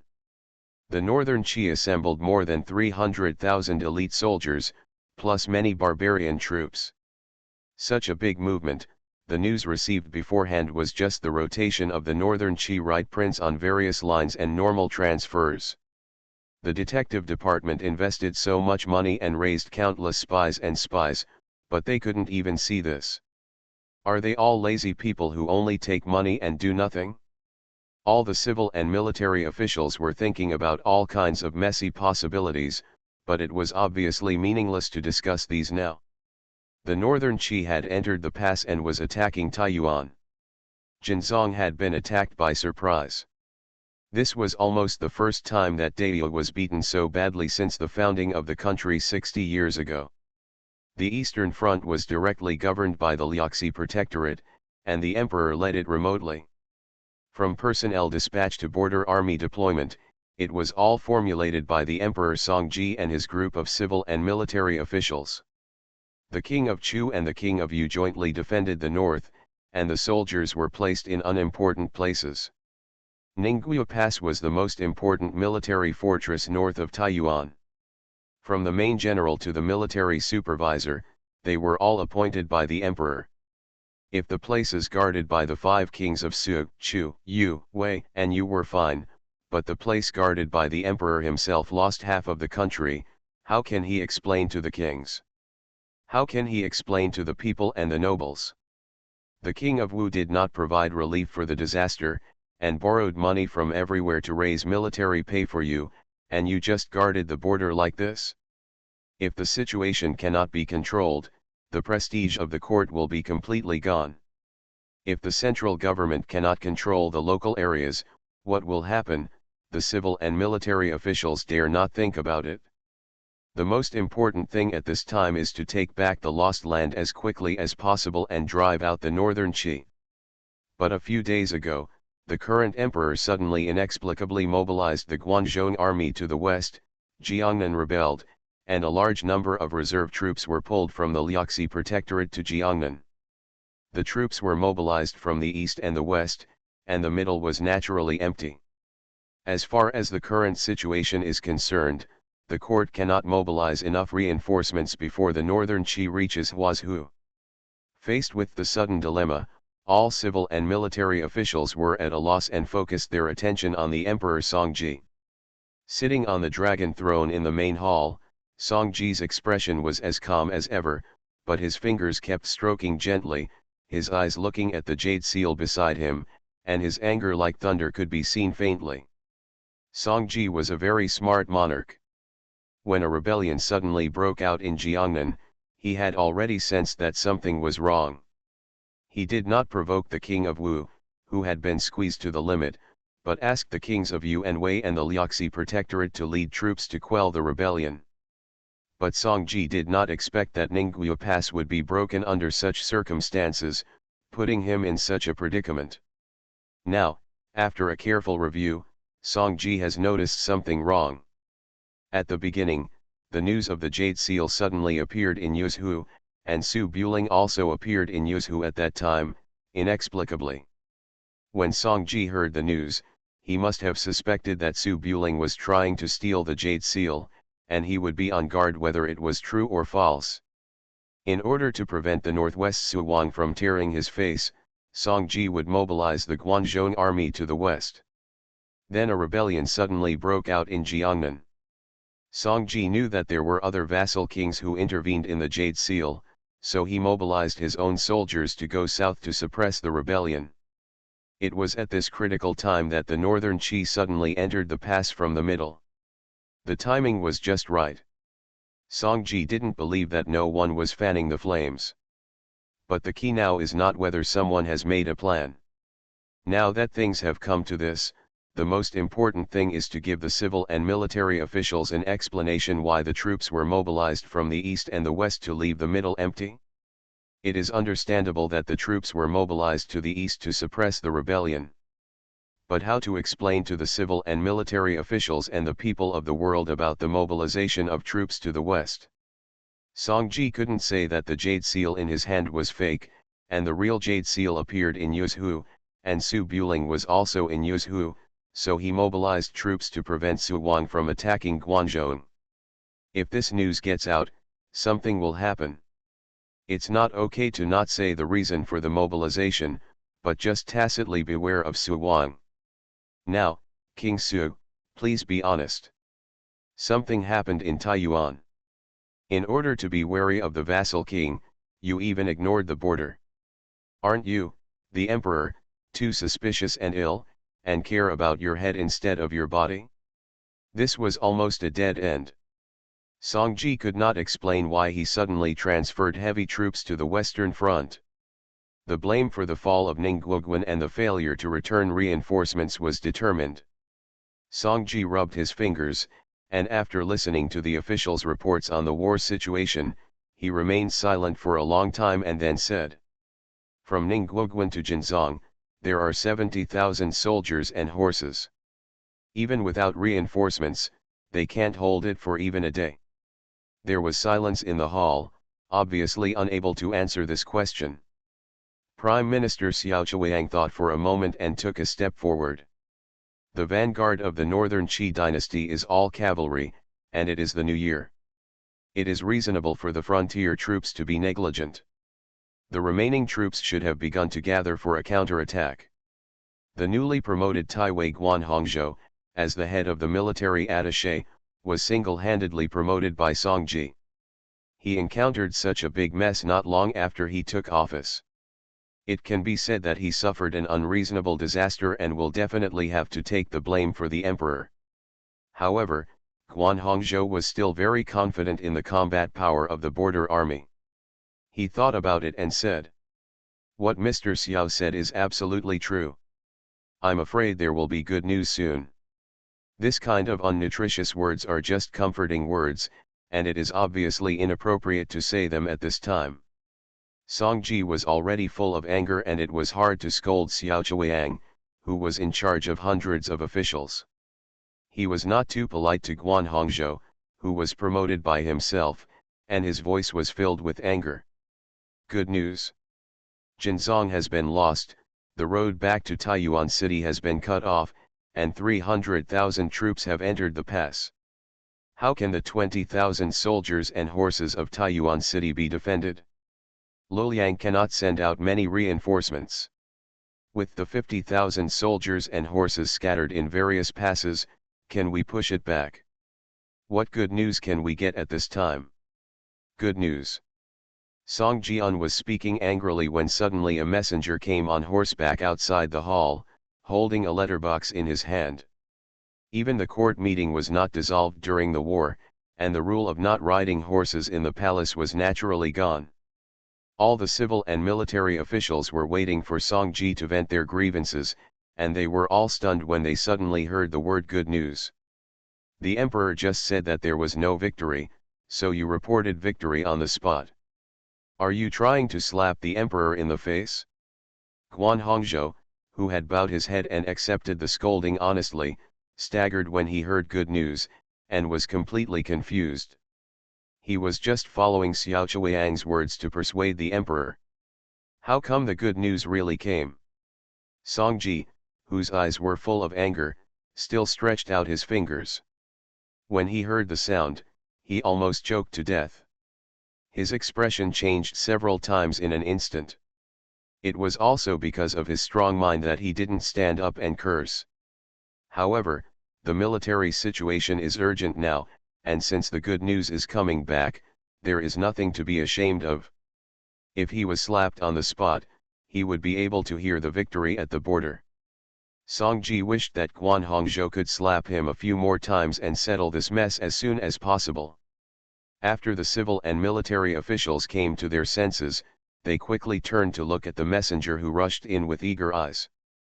After all, from last night to now, all I have heard are tragic reports. Northern Qi is in a state of decline. If you listen to it again, you will feel depressed. Although it is unlikely that there will be any big success at this time, it is exciting to be able to counterattack and return to a town. Song Ji regained his calm expression and raised his hand. Speak. The post envoy held up the cylinder, ran quickly to the center of the officials, and said loudly. Lu Liang came to report that yesterday afternoon, Prince Su Buling, the Crown Prince of Su, led the army of Qingsu County, Chenda, and 200 light cavalry, and rushed to Taiyuan to assist in the defense. As soon as the words came out, there was a burst of noise in the hall. All civil and military officials are inexplicable. Why is Prince Su in Taiyuan? What kind of defense assistance? I must have taken 200 people to Taiyuan City to take refuge. Is it possible that Prince Su was captured alive by Northern Qi? What should we do? Song Ji was also stunned for a moment, but Su Buling was captured alive by Baiki, which was bad news and could not be a victory. The civil and military officials babbled a few words, then remembered that this was a good news, and thought to themselves, could it be that Su Buling led 200 people to successfully break through? That is indeed a good news, at least he was caught and raped. Continue, Su Buletinling has made it to Taiyuan City. The messenger waited for the officials to calm down and continued. Prince Su's crown Prince Su Buletinling rushed to Taiyuan with 200 light cavalry to assist in the defense. Near Langa village, he ran into 10,000 vanguard elite cavalry led by Prince Yu of the Northern Qi dynasty. Hearing this, all the civil and military officials took a deep breath and looked horrified. 200 people collided with 10,000 elite vanguard troops. What a fart this breakout is. Is it possible that Su Buling died in battle? This is good news. King Su has lost his son, so he will definitely explode to harm the left wing of the Northern Qi dynasty, and the pressure on the Eastern Front will be greatly reduced. But this definitely can't be called a good news, it should be a sad news. Song Ji was also confused. He flicked his sleeves and suppressed the whispers of the ministers. How's it going? Su Buling escaped back. The messenger nodded seriously. Prince Su's son ran into the vanguard of the Northern Qi dynasty, changed his route and turned back. He was noticed by the Qi army, and the Qi army sent 400 elite cavalry to pursue him. Isn't this a gift? You are listening to Novels at Bless Up channel. Wish you happiness and luck. Please subscribe to receive new novels. How do you feel about this novel? Please like and leave a comment. The prince is very fierce. Author, Guan Zi. Chapter 596. Hearing that Northern Qi sent 400 people to pursue Su Buling, someone in the silent hall muttered, "Isn't this a gift?" The civil and military officials kept coughing and had strange expressions. Even Song Ji put his hands behind his back and coughed slightly to hide the inappropriate smile on his lips. Although Song Ji didn't like Su Buling very much, Su Buling's combat prowess was obvious to all and could not be denied. Dao Wukui defeated 4 of them by himself. At the age of 16, he went out of the border single-handedly, killed the enemy and returned without any injuries. It's still possible to send 400 Tai Luo Sha to chase Su Buling, and send 400 Kinki to chase Su Buling. Let's not talk about whether we can catch up with the wind-chasing horse. Even if we catch up, what will happen?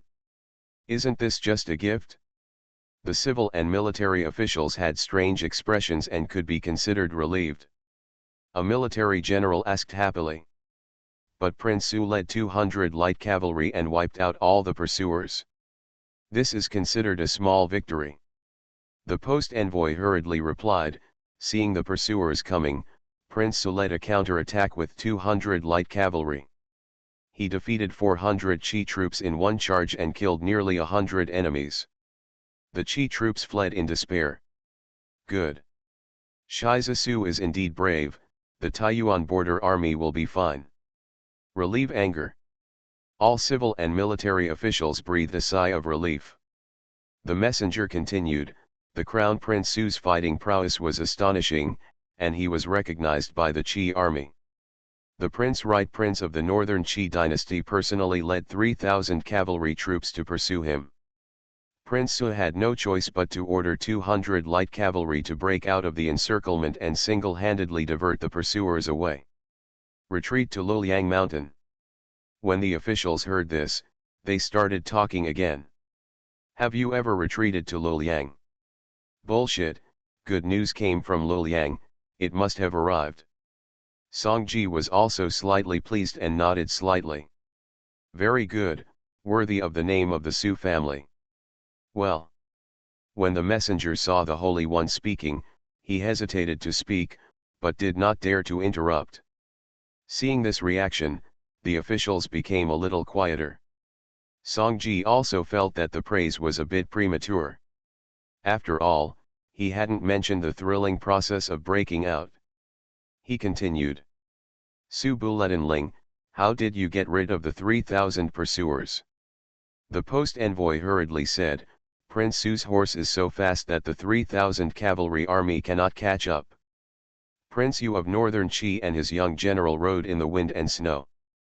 Prince Su could not get rid of him, so he turned around and captured Prince Yu of Northern Qi. The Crown Prince, capture him and his horse alive. Ouch! The civil and military officials who were listening attentively were immediately shocked. Even Xiao Chuiang, who remained calm, was stunned for a moment. He did not expect that his brother-in-law, who had never been married before, would be so direct. How great does it feel to be chased by 3,000 cavalry, and instead of running away quickly, you go back to capture the king? Song Ji also had a condensed expression, frowned and thought for a moment.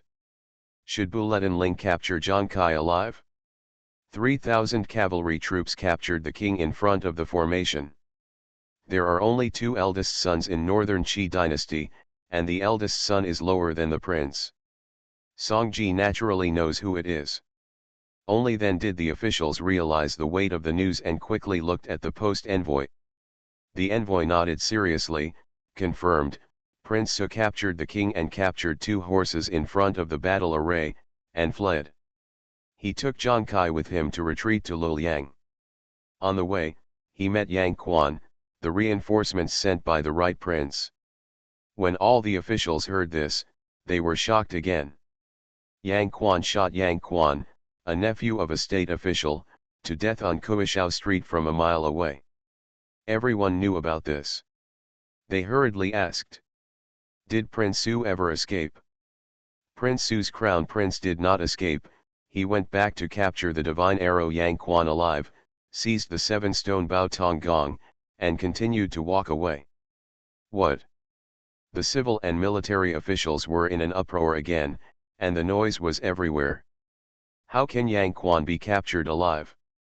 If a man shoots an arrow from a mile away and misses it, he still can't run away. Yeah. The emissary was interrupted many times, so he simply finished in one sentence. Prince Su captured Zhang Kai and Yang Quan alive and fled, so Northern Qi did not dare to pursue them. Until Fangshan County was no longer in danger, the Fangshan County Guard personally verified their identities and had properly detained Zhang Kai and Yang Quan. Waiting for disposal. All the officials were silent. So damn fierce.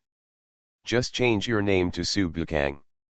After hearing the good news, all the officials had different expressions. They were silent for a while, then nodded and shook their heads. They didn't know how to describe it. Song Ji stood with his hands behind his back, rubbed his hands a little, and then confirmed that the good news was true, and nodded slowly. Well, maybe I won't let this be a worthy general. I don't even know how to praise you. The battlefield is my home. You can come when you want, leave when you want, and catch whoever comes. How can this be praised? I can't even find a sage in the history books to compare it to. But not knowing how to praise is better than not knowing how to solve the problem. Tai Wei Guanhongzhou felt much more relaxed and said quickly. Shiza Su is indeed unparalleled in bravery, and he has the same demeanor as the old General Su. After this battle, the Northern Qi dynasty has lost all its energy, and our army's morale will definitely be boosted. Yeah. After the civil and military officials reacted, they quickly followed suit with praise. However, those who could stand in the court were all understanding people. They quickly calmed down and began to analyze the key points of the successful report. Catching a fish as big as the prince, right prince, is definitely a good thing that will bring you a lot of benefits and a lot of harm. But judging from the current situation, it is impossible for a Prince Zhang Kai to make Northern Qi retreat. It has no practical use. The biggest use may be to boost the morale of the army. Moreover, the phrase "waiting for disposal" in the battle report is obviously Su Buling asking Song Ji how to arrange the eldest son Zhang Kai.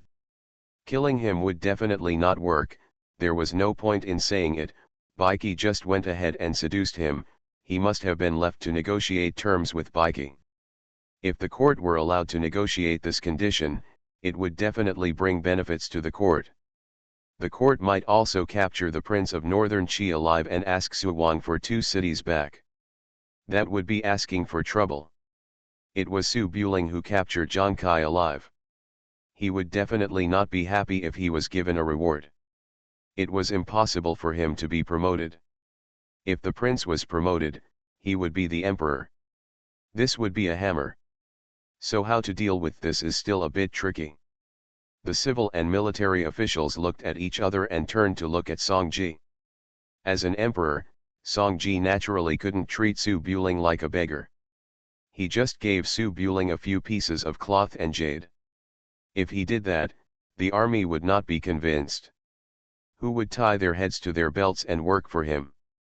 But he couldn't be promoted. Su Buling didn't care about the reward. Su Wang probably didn't want a princess. He couldn't give Su Wang some territory. Song Ji was silent for a while, then he said. Su Buling has made such a great contribution. I am very pleased. I will immediately send the victory report to the border. Let the generals of the world see what a tiger son of a general is. As for Zhang Kai, he was captured by Su Buling. How to deal with him is up to Su Buling. I agree. When the civil and military officials heard this, they all nodded gently, and they were quite appreciative of Song Ji's treatment. Since it is not easy to reward, just be generous and throw the choice back. Su Buling will definitely not kill Zhang Kai. Killing him will drag the hatred to Ziliang, which is meaningless. With Song Ji's words full of the king's demeanor, Su Buling was embarrassed to take Zhang Kai back to Suzhou directly, that would be too ungrateful. It is estimated that in the end Su Buling will present Zhang Kai to the court and make some requests. By then, the initiative will be on Song Ji's side. If they can be satisfied, they will be satisfied. If they cannot be satisfied, they can be downgraded a little. This will not discourage the soldiers at the border. This is a very clever approach. After hearing such exciting news, the irritability of the civil and military officials from last night to now was relieved. However, arresting Zhang Kai is not of much use to the current situation in Taiyuan, and the problem of reinforcements not being able to rush to help still exists. Censor Qi Xinggan is a civil official who is responsible for supervising all officials. He is a layman in fighting. At this time, he thought about it and suddenly said, "The Ziliang army has extraordinary combat power and high morale. Can it be transferred here to suppress the thieves from northern Qi who entered the pass?" After this sentence, the Taiji Hall was silent. Many military officials rubbed their foreheads. If they could not scold Qi Xinggan, they would have to scold this old man on the spot. The Ziliang army can definitely fight the Qi army, but King Su is behind Guanzhong, so how can he go to fight Taiyuan? Let Prince Su take hundreds of thousands of Ziliang troops through Guanzhong Road. What if Prince Su stops outside Chang'an City and stops moving? Who will he call the emperor? Besides, Prince Su has already rushed to Taiyuan. Are the hundreds of thousands of troops in Guanzhong Road dreaming at home? Or should we switch roles and let Song Ji take troops to the western regions to eat sand, and let Prince Su guard Guanzhong Road? Now the discussion is how to quickly gather troops to support within a few days to prevent northern Qi from attacking too many cities and plundering too much land. It's not that there are no troops to fight, so what's the point of mentioning Prince Su?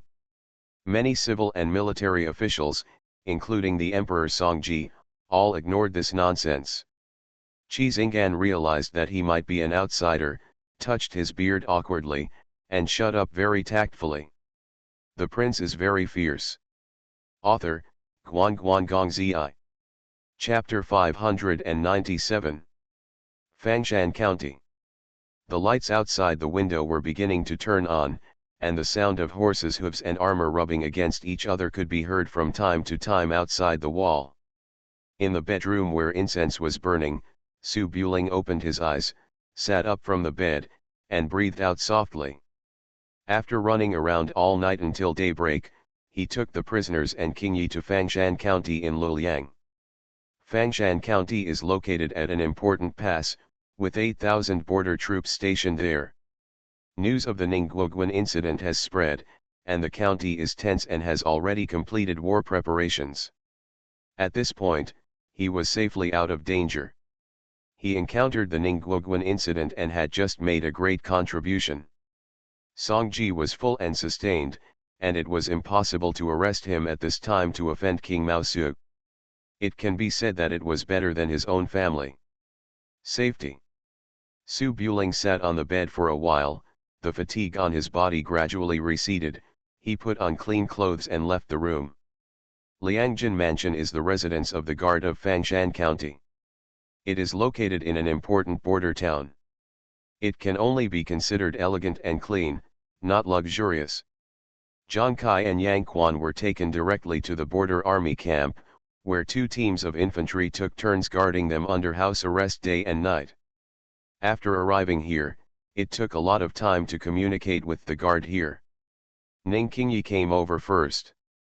When he came back, Qingyi had already fallen asleep and they had not met yet. Su Buling thought of Ning Qingyi's injury, washed up briefly, and then came to the west wing of the same hospital. The sun sets over the mountain, it gets dark quickly in winter, and it's already night. There was a light on the window paper, and the woman's back fell on the window paper, fiddling with something. Su Buling walked to the door and saw that Qingye was awake. He was so familiar and didn't say hello. He just raised his hand and pushed the door open. Unexpectedly, when the door to the room opened, he looked up and saw a bronze mirror and a candle on the small table. Ning Qingyi was sitting next to the soft table, turning her head to check the wound on her back. The wound was on the back, so it was impossible to heal it with clothes on. In the dimly lit room, Ning Qingyi's cloud-like long hair was coiled on top of her head, revealing her snow-white jade neck and the belly band rope hanging around her neck. The belly band rope tied behind her back had been untied and it was difficult to bind her anymore. If you live in a relatively large thing, you can see the outline of Bai Tuaner on both sides. From the shoulders to the waist, it is as smooth as white jade, with soft lines. Although there is a slender wound, it does not affect the beauty. Going down from the waist, the smooth white curves are just undulating, and then they are covered by the thin pants. The line continues until the soft couch where he sits, drawing a very tense arc behind him, and the flesh color is faintly visible. Viewed from the back, well, larger than shoulders, round. Su Buling was stunned for a moment, then put away his messy thoughts and blinked his eyes. Ning Qingyi heard the sound of opening the door, her shoulders visibly stiffened, and then she turned around suddenly. The movement of turning around raised the snow-white belly band embroidered with lotus flowers a little. The red cherry blossoms on the mountain top trembled and disappeared in a flash. The scenery here is unique. Su Buletinling's pupils shrank, and he felt that the impact was stronger than the wide-open arrow. Before he could take a closer look, Ning Qingyi quickly hugged his arms. Su Buling coughed lightly and quickly turned his head. "Qingyi, what are you doing? Why aren't you wearing clothes? What should I wear in the bedroom?" Ning Qingyi's face turned red and she hugged her arms tightly. She realized that her arms were too thin to cover her face. She quickly picked up the skirt next to her and held it in front of her, frowning. "Who let you in? Get out quickly." Perhaps the movement was too violent and affected the wound on his back. Ning Qingyi took another breath, her eyes becoming more and more annoyed. Su Buling naturally didn't go out. He turned around and closed the door and walked towards Ning Qingyi. Ning Qingyi's eyes suddenly widened and she stood up holding her skirt. "What are you doing?" As he said that, he turned around and went to find the sword placed in the room. Su Buling's expression was calm and he said with a smile, "Let me take a look at the wound. It's not like I didn't see it yesterday. Don't be too excited. Be careful to leave a scar on your back." Ning Qingyi folded her arms and her face turned red. It looked like she was wearing a skirt yesterday.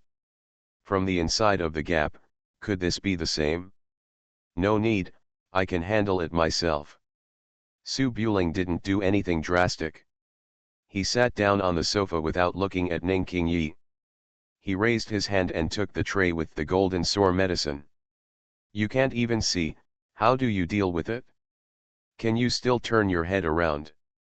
Ning Qingyi held her skirt to cover herself up, and felt a little relieved when she saw that Su Buling looked and behaved well. Su Buling refused to leave, and Ning Qingyi had no choice.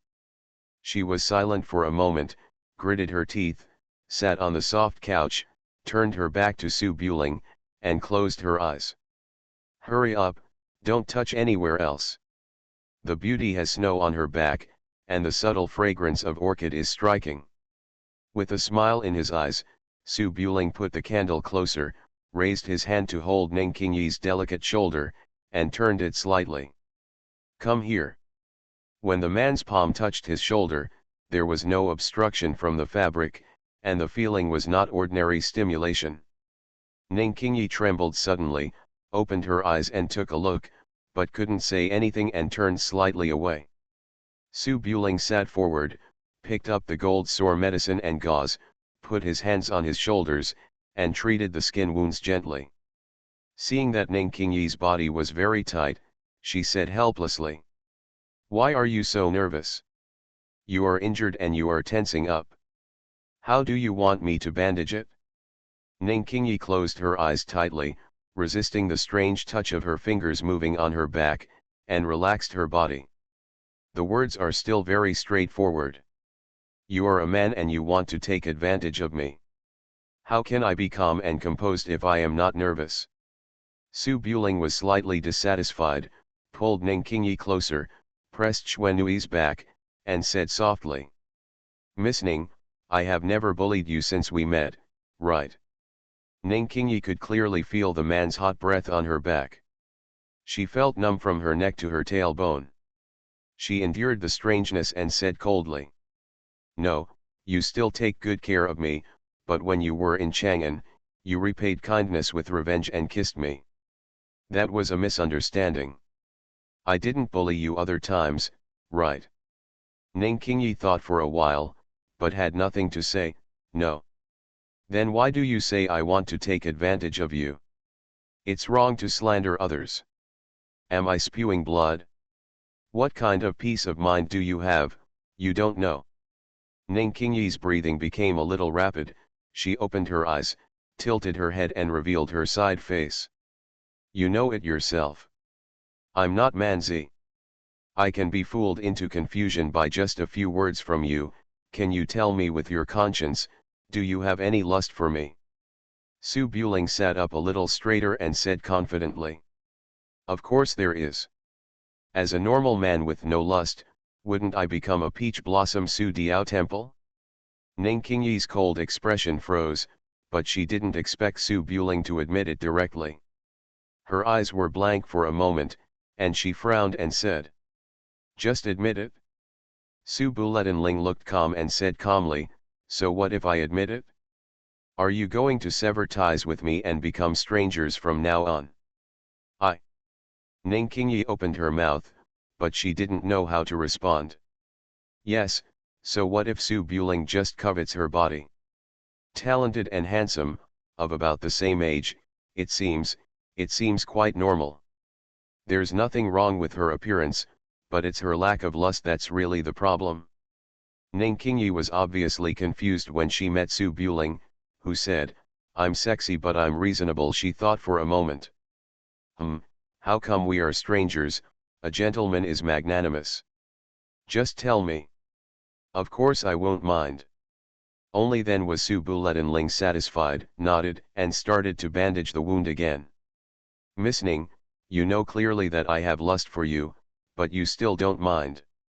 What do you mean? Ning Qingyi choked on her words again. Yes, I know he is lustful towards me, but I don't mind. What's going on? She was silent for a long time, showing a bit of anger. Then should I mind, or not? You've made it clear, and I can't beat you, so what else can I do? Su Buling didn't push Ning Qingyi too tightly, and laughed. Of course I don't mind. He applied the wound medicine, held both ends of the bandage, and expressed with his eyes.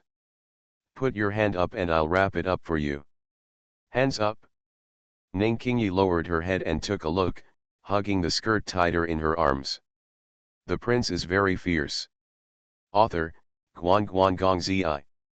Chapter 598. There were candles burning in the side room at night, and the man and woman were sitting in front of the couch. Ning Qingyi held the white skirt with both arms and lowered her head to take a look. She didn't even have her belly band fastened. What kind of weird posture was she holding up? Ning Qingyi's face turned red and she hugged her tighter. I can just do it myself. Su Buling handed over the bandage. How do you do it yourself? Teach me. The injury was on the back, so it would be impossible to tie it tightly by myself. And even if I did it by myself, I would still have to raise my hands, which would probably be a big movement. Ning Qingyi hesitated for a long time, finally gritted her silver teeth, slowly let go of her hand, and raised her arm with her back to Su Buling. Su Buling pinched both ends of the bandage, passed it under Ning Qingyi's arm, detoured to the front, poked his head over Ning Qingyi's shoulder, and glanced down. Tie it from the outside or from the inside? For wounds on the chest and back, the standard way to bandage is to wrap it tightly like a chest wrap to prevent the bandage from slipping off. Wrapping half of the belly band inside obviously won't work. Ning Qingyi felt a burning sensation in her ears, and couldn't help it any longer. She tilted her head slightly away from Su Buling's cheek. I'm a woman, how can this be okay? Can't you find a woman for me? Su Buling sighed, this is the territory of the border army. They are all men. Where can I find a medical woman? Is it possible to find an old military doctor for you? Isn't that still a man? Ning Qingyi stared at Su Buling, the lotus on her chest rising and falling slightly, her eyes tangled and suspicious. Su Buling's eyes showed no evil thoughts, only concern. They were in a stalemate for a long time. Ning Qingyi finally took a breath, sat upright, turned her back to Su Buling, and opened her arms. Your martial arts skills are superb. Don't say anything about accidentally touching me later. I don't believe it. Don't treat me like a fool. Su Buling smiled softly, okay, how could I treat you as a fool? He passed the bandage around the front and passed it under his belly band. The movement was natural, but the friction between his arms and skin was unavoidable. Ning Qingyi's body trembled, she lowered her head and glanced away, then looked away and gritted her teeth. You, pay attention. I paid attention and didn't peek. Besides, I'm not a slut who has never seen the world. I have little interest in these things. Pooh. Ning Qingyi was furious when she heard this, don't talk nonsense, I saw you pinch Yejuniang red last time. At this point, Ning Qingyi realized something was wrong. How could she talk about this? I was almost taken into a ditch. Ning Qingyi snorted, shut up and remained silent. Su Buletinling was a little amused. He wrapped the bandage 4 or 5 times, tied it tightly, and behaved properly. Although Ning Qingyi felt a little strange, Su Buling didn't do anything excessive after all, and she felt a little relieved. After the bandage was wrapped around his chest, Su Buletinling pulled both ends and prepared to tighten it. Ning Qingyi was still frightened by what happened yesterday, so she quickly spoke again. Be gentle. You can't hold it tight any longer. Su Buling ignored this and tightened the bandage. Hiss. Ning Qingyi's brows furrowed suddenly, and she was flattened a bit that could be seen with the naked eye. She gritted her teeth, but she couldn't say anything, so she suppressed the sound. Su Buling tied the gauze, pulled the belly band tie over, tied a beautiful bow, and clapped his hands, okay. Ning Qingyi felt like she was being pardoned, and quickly put her skirt on her back, stood up, turned her back to Su Buling, and tied her belt. After thinking about it, he said softly, thank you. It takes a little effort, but it doesn't matter. Su Buling didn't even look at it. He sat on the couch, pulled up his sleeves, took medicine from the tray, and treated the wounds on his shoulders and ribs. Ning Qingyi put on her white dress, her cheeks still slightly flushed, and it took her a long time to suppress her chaotic thoughts. She turned around and took a few glances. Seeing that Su Buling had trouble with one hand, she sat down in front of her and raised her hand to take the medicine. I'll do it. Su Buling smiled softly, raised his arms and sat quietly on the couch, tilting his head to look at Ning Qingyi's face. The blush on Ning Qingyi's face had not dissipated, but she had returned to her usual cold look. Sensing Su Buling's gaze, she moved her hands and raised her eyes. What are you looking at me for? Su Buletinling turned away and looked at the candle light. Just looking around. Ning Qingyi pursed her lips, recalling the messy things just now and those before, her expression became more serious. Su Buletinling, do you like me? Su Buling squinted his eyes slightly, turned his head, and faced each other. You still need to ask. Ning Qingyi was silent for a moment, lowered her head again, and bandaged Su Buling's arm. Just like it if you like it? I can't do anything to you anyway. Su Buling thought about this sentence for a moment, shook his head slightly, and said seriously. Qingyi, according to the normal relationship process, after a man expresses his feelings to a girl, the girl has to give a reply. Either accept it, or say you are a good person, but we are not suitable, neither rejecting nor agreeing, and hanging the man, yes, a very scumbag behavior, not very good. Ning Qingyi blinked her eyes and thought for a moment. Then Chu Chu likes you, but you didn't refuse or marry her. What's going on? You're a scumbag. Mainly anti-customer. Su Buling's expression froze and he spread his hands slightly. Don't you know about Juju? This. So what if you know? Ning Qingyi sat up a little straighter and said seriously, men must be responsible. Master has said that you can take good care of other people's masters and disciples because of your high position. You can afford to keep more pairs of chopsticks at home, and you won't bite off more than you can chew. It's not bad to harm them. Although their status as master and disciple is great, they are not related by blood. As long as you say something, who in the world would dare to laugh at them? Su Buletinling's eyes were stunned and he tilted his head slightly. King Yi, you. What am I? These are master's exact words. I have been in the mountains since I was a child. It is an unreasonable accident, but master is older and knows more principles than me. I have thought about it these days, and it is true. You are hanging on Chu Chu now. Are you still planning to break up with Chu Chen, or divorce Ye Juniang? If this is the case, you might as well marry the master and the disciple, and make others laugh at it, which is better than force. Breaking up the marriage and forcing the master and apprentice to death. Ning Qingyi looked serious and stared at Su Buling coldly, pretending to be a senior sister and preaching seriously. Su Buletinling thought for a moment and nodded lightly. This makes sense. I didn't hang Chu Chu up, but Chu Chu couldn't accept it for a short time. Ning Qingyi was always upright, and she became even more dissatisfied when she heard these words. You are a man with such high martial arts skills, why can't you be decisive in doing things? Chu Chu will definitely not be able to accept it. It is strange that he can accept it. Since she likes you, what's wrong with you forcing her to marry her? It would be better for her to lose her temper for a few months at most and then marry and obey her husband honestly than to let her master and apprentice regret it for the rest of their lives. Well. Su Buletinling had a strange expression. After looking at each other for a moment, he nodded, raised his hands and wrapped his arms around Ning Qingyi's waist, leaning towards her. The four lips met and the words stopped abruptly.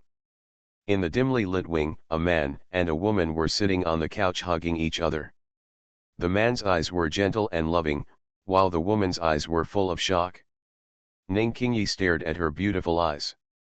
She originally wanted to continue preaching to Su Buletinling, but her words were blocked and turned into two woo-woo dash. The hand holding the gauze was raised high, and his body was probably stiff for half a quarter of an hour before he slowly came to his senses. Oh you! Ning Qingyi's face turned red as her waist was hoisted, and she turned away suddenly, her eyes unable to conceal her shame and anger. You bastard! Su Buletinling looked around Ning Qingyi and looked at her beautiful face full of shame and anger. What's wrong? Does it hurt you? You, Badash. Ning Qingyi struggled hard, feeling ashamed and embarrassed.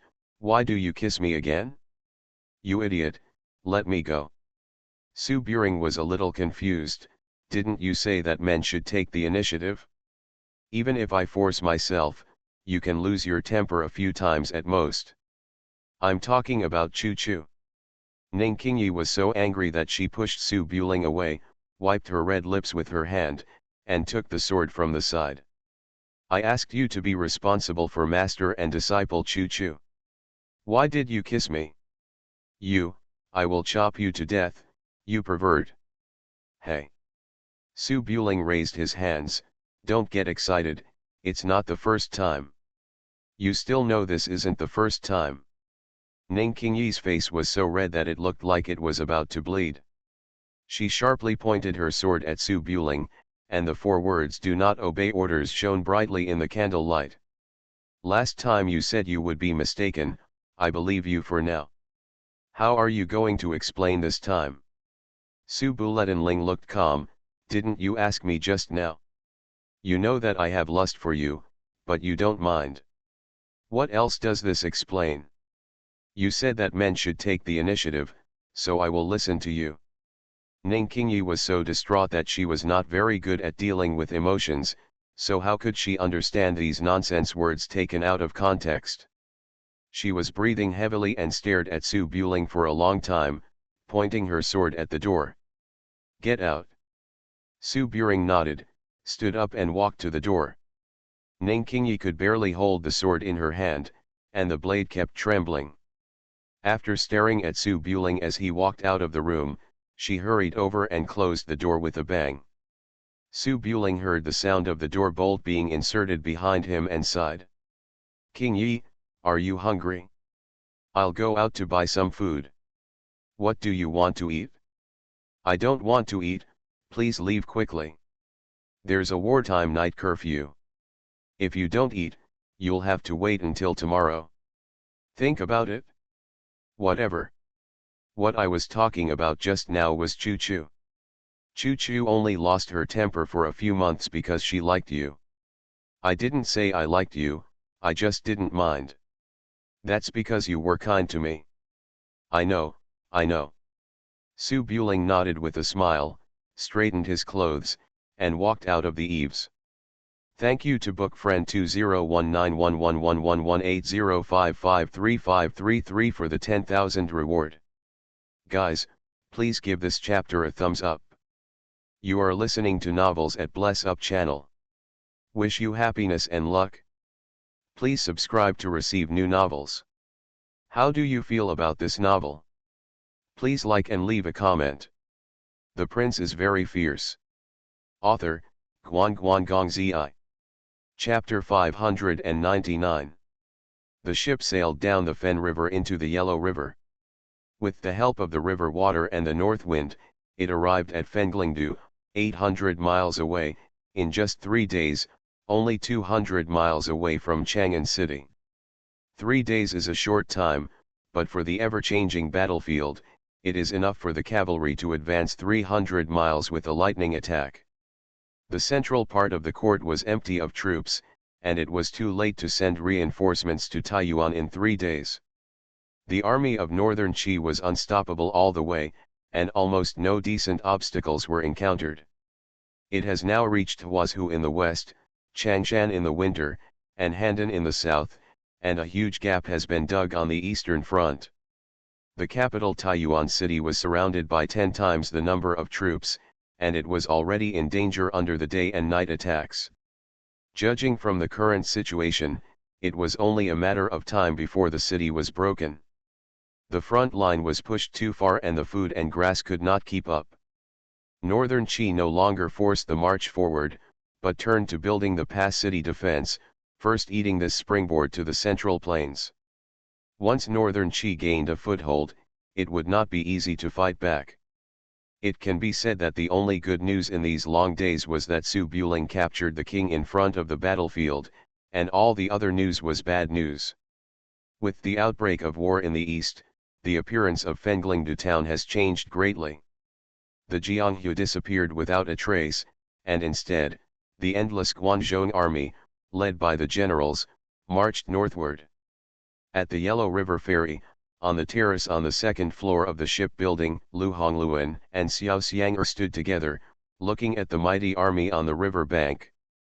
Neither of them knew much about fighting and marching. The news on the ship was blocked, and Xiao Qi didn't tell them about the war in Taiyuan. Knowing that Su Buling was safe and sound and unparalleled, and seeing the huge reinforcements of the court, she felt at ease. This time, going to Jiangnan to welcome a bride, there were too many problems. Lu Hongluan now just wants to return to Suzhou as soon as possible, even if Ling chews grapes, it is better than being frightened here. Lu Hongluan folded her hands on her waist and said softly, Xiang'er, when will Ling come back? It's been a few days. Xiao Xiang'er didn't know either, but she was a little more generous and calm, and comforted softly, sister has sent the news to Luliang. Su Buling will rush back after receiving it. It may be slower to go by land, but there will be no problems without the obstruction of the Qi army. Lu Hongluan pursed her lips. She didn't know much about the situation at the border, so she didn't say much. In the room below the two people, they were also paying attention to Su Buling's whereabouts. The large room is usually a place for entertainment. The piano table and painting table have been moved to the wall. On the carpet in the middle of the room, there is a large map with various geographical locations marked on it. Nightingale knelt in front of the map, holding a wooden stick in her hand, and said seriously, "If the news is delivered quickly, the young master should have set out from Luoyang yesterday and is probably here now." Around the map, there were women sitting. Zhu Manzi crossed her arms and frowned. Although she didn't understand much, she nodded from time to time, looking like she was racking her brains to come up with a plan. Apprentice Ning Yuhi was still outside, with a worried look on his face. After listening to a few words, he said softly, "How about I go to pick up Ling Er and King Yi? It's chaotic outside, and it's safer to have a helper." Zhongli Jiju sat next to Ning Yuhi, and the little sparrow landed on her shoulder, drowsy. Zhongli Jiju was already Su Buling's young wife, so how could she not worry about her husband? When she left Taiyuan, she wanted to go out to look for him, but was stopped by Xiaoqi. Hearing Ning Yuhi's words at this time, she frowned and said, "What's the point of you going? Apart from me, your sister, who can find people in such a big place? If you want to go to pick them up, it should be me."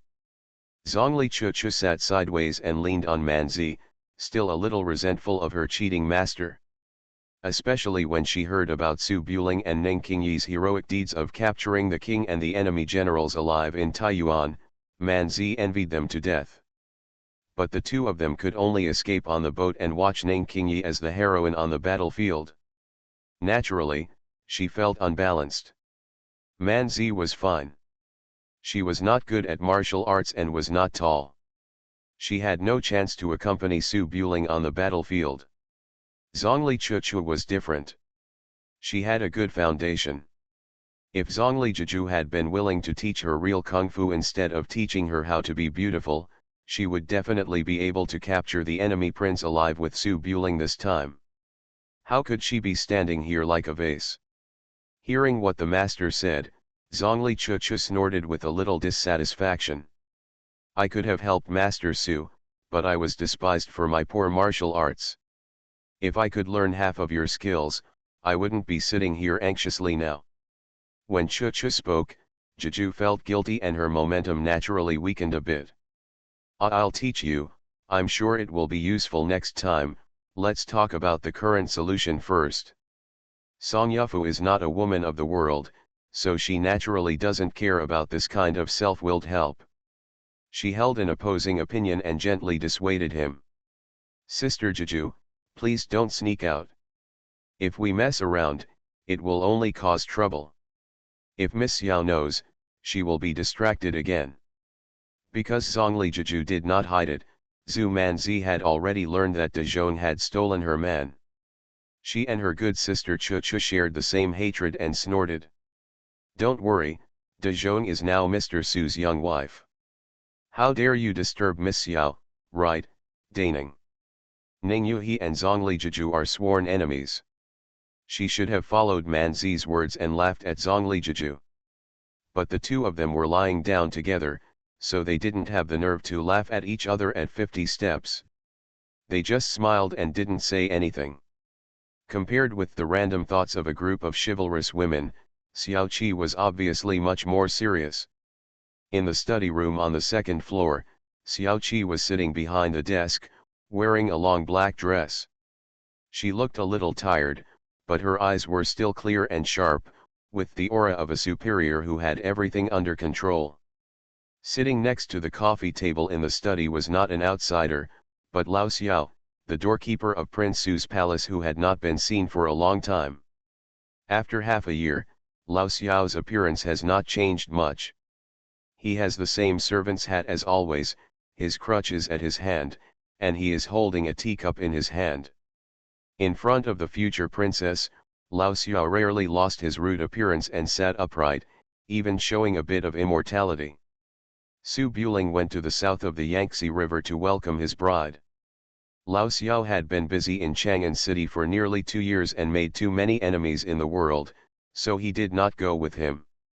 He wanted to rest for a few months and carefully study the collected rare books at home. As for Su Buling's promise to help him collect wonderful books from various places, Lao Xiao didn't take it seriously at all, because the young prince must have forgotten it when he left home. If you forget, just forget it. At worst, you will just go shopping for it.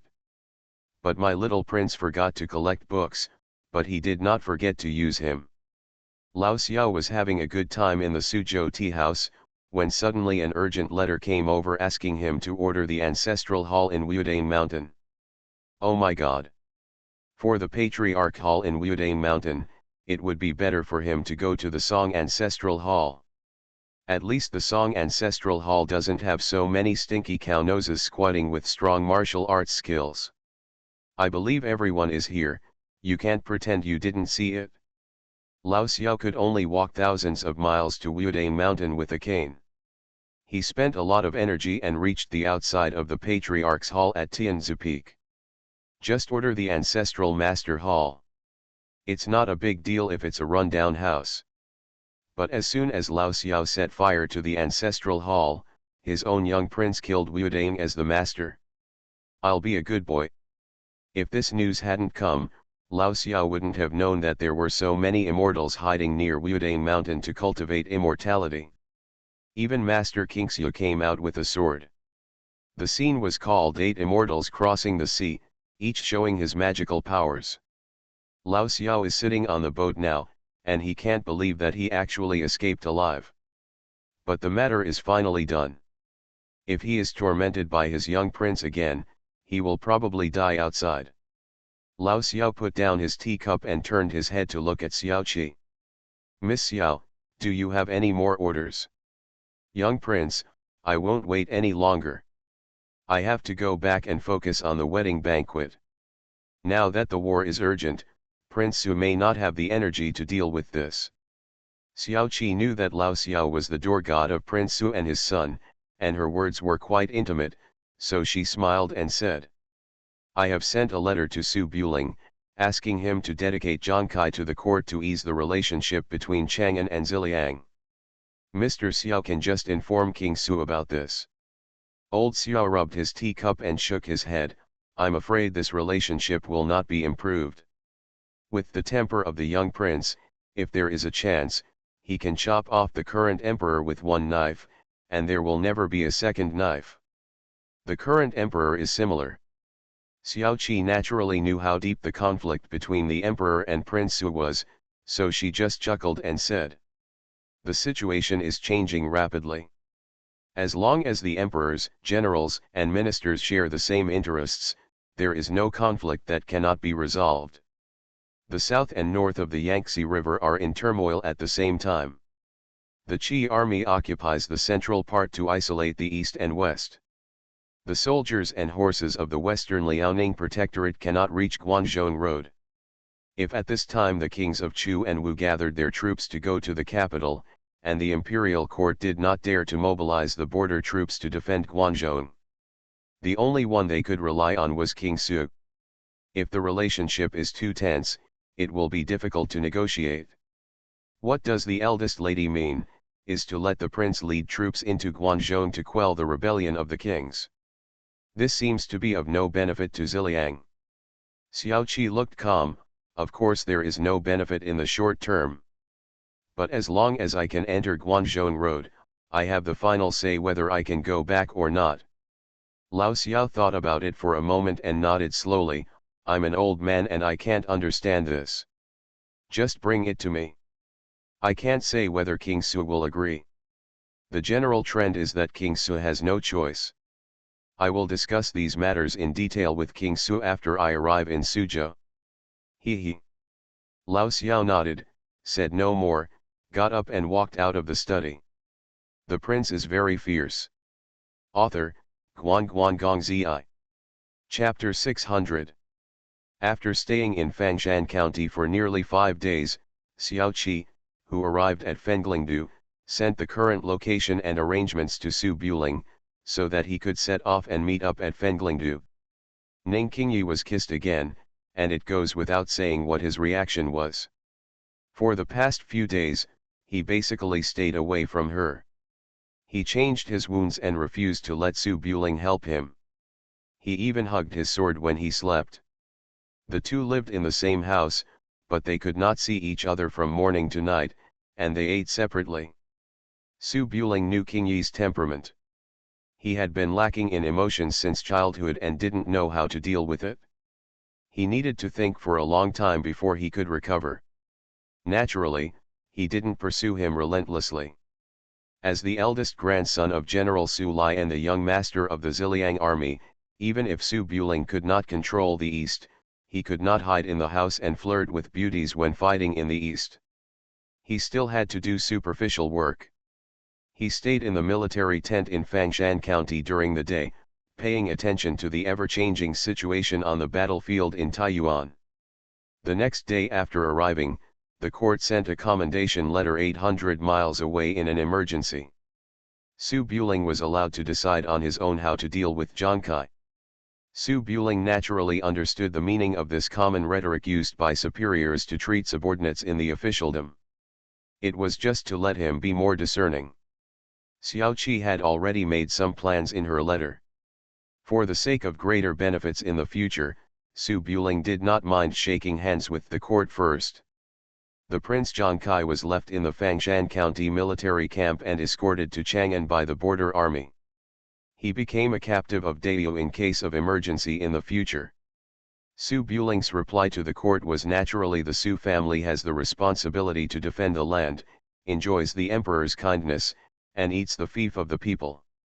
It is our duty to defeat the enemy on the battlefield and we dare not ask for anything else. It means the rewards have been given enough before. It is right to work for the court. You don't have to think about how to reward it. After expressing their stance, as for the reaction of the court, there will naturally be no result in a short time. This is just a lead, and it depends on how the situation changes in the future. Although the Prince Zhang Kai and the divine arrow Yang Quan stayed, the wind-chasing horses would definitely not be given to the court. Good horses are rare items everywhere. For Su Buling, the two wind-chasing horses are more valuable than Zhang Kai, so he took them to Fenglingdu to load the ship. In a blink of an eye, on the 8th day of the first lunar month, at dusk, in Kuzhuang on the north bank of the Hedong Salt Lake, 3 wind-chasing horses stopped on the official road. Su Buling and Ning Qingyi entered the inn in the town together. Hedong was the capital of the Xia dynasty in ancient times. Jin, Qin, and Yu met here. It was considered a transportation hub in the middle of Dayu. It happened to be a wartime. There were clouds of carriages and horses on the official road in the Kuzhuang area. Tens of thousands of people came from the north to Hexi to avoid the war, while the endless Guanzhong army went upstream to the north to repel the enemy. There were so many people fleeing the war that almost all the inns in the town were full. Even Su Buling had to pay 3 times the room rate to squeeze out a room in the inn for the two of them to stay. The inn hall was noisy, with people talking about the situation in the north, saying all sorts of things. Ning Qingyi, wearing a veiled hat, sat at a wine table by the window, his eyes on several tables of people from the underworld, and was also listening to the news from the north. When he saw Su Buling coming over, he turned his face to the street outside the window. Su Buling arranged the priceless wind-chasing horse, came to sit down across the table, and sighed softly. I just asked the waiter, there are too many people crossing the Yellow River to avoid the war recently, and the inns in the town are overcrowded. This room was vacated by a clerk with great effort, and it can only be used for 1 night. Ning Qingyi turned his face and frowned slightly. There are so many people sleeping on the streets outside, I can see it. Su Buling picked up the wine pot and poured the wine, smiling. I'm not afraid that you will misunderstand that I deliberately opened only 1 room. Ning Qingyi picked up the bowl and chopsticks, and said in a flat tone, This kind of thing is very common when traveling in the world. We can take turns to guard the night. If you don't want to, I can guard it all night.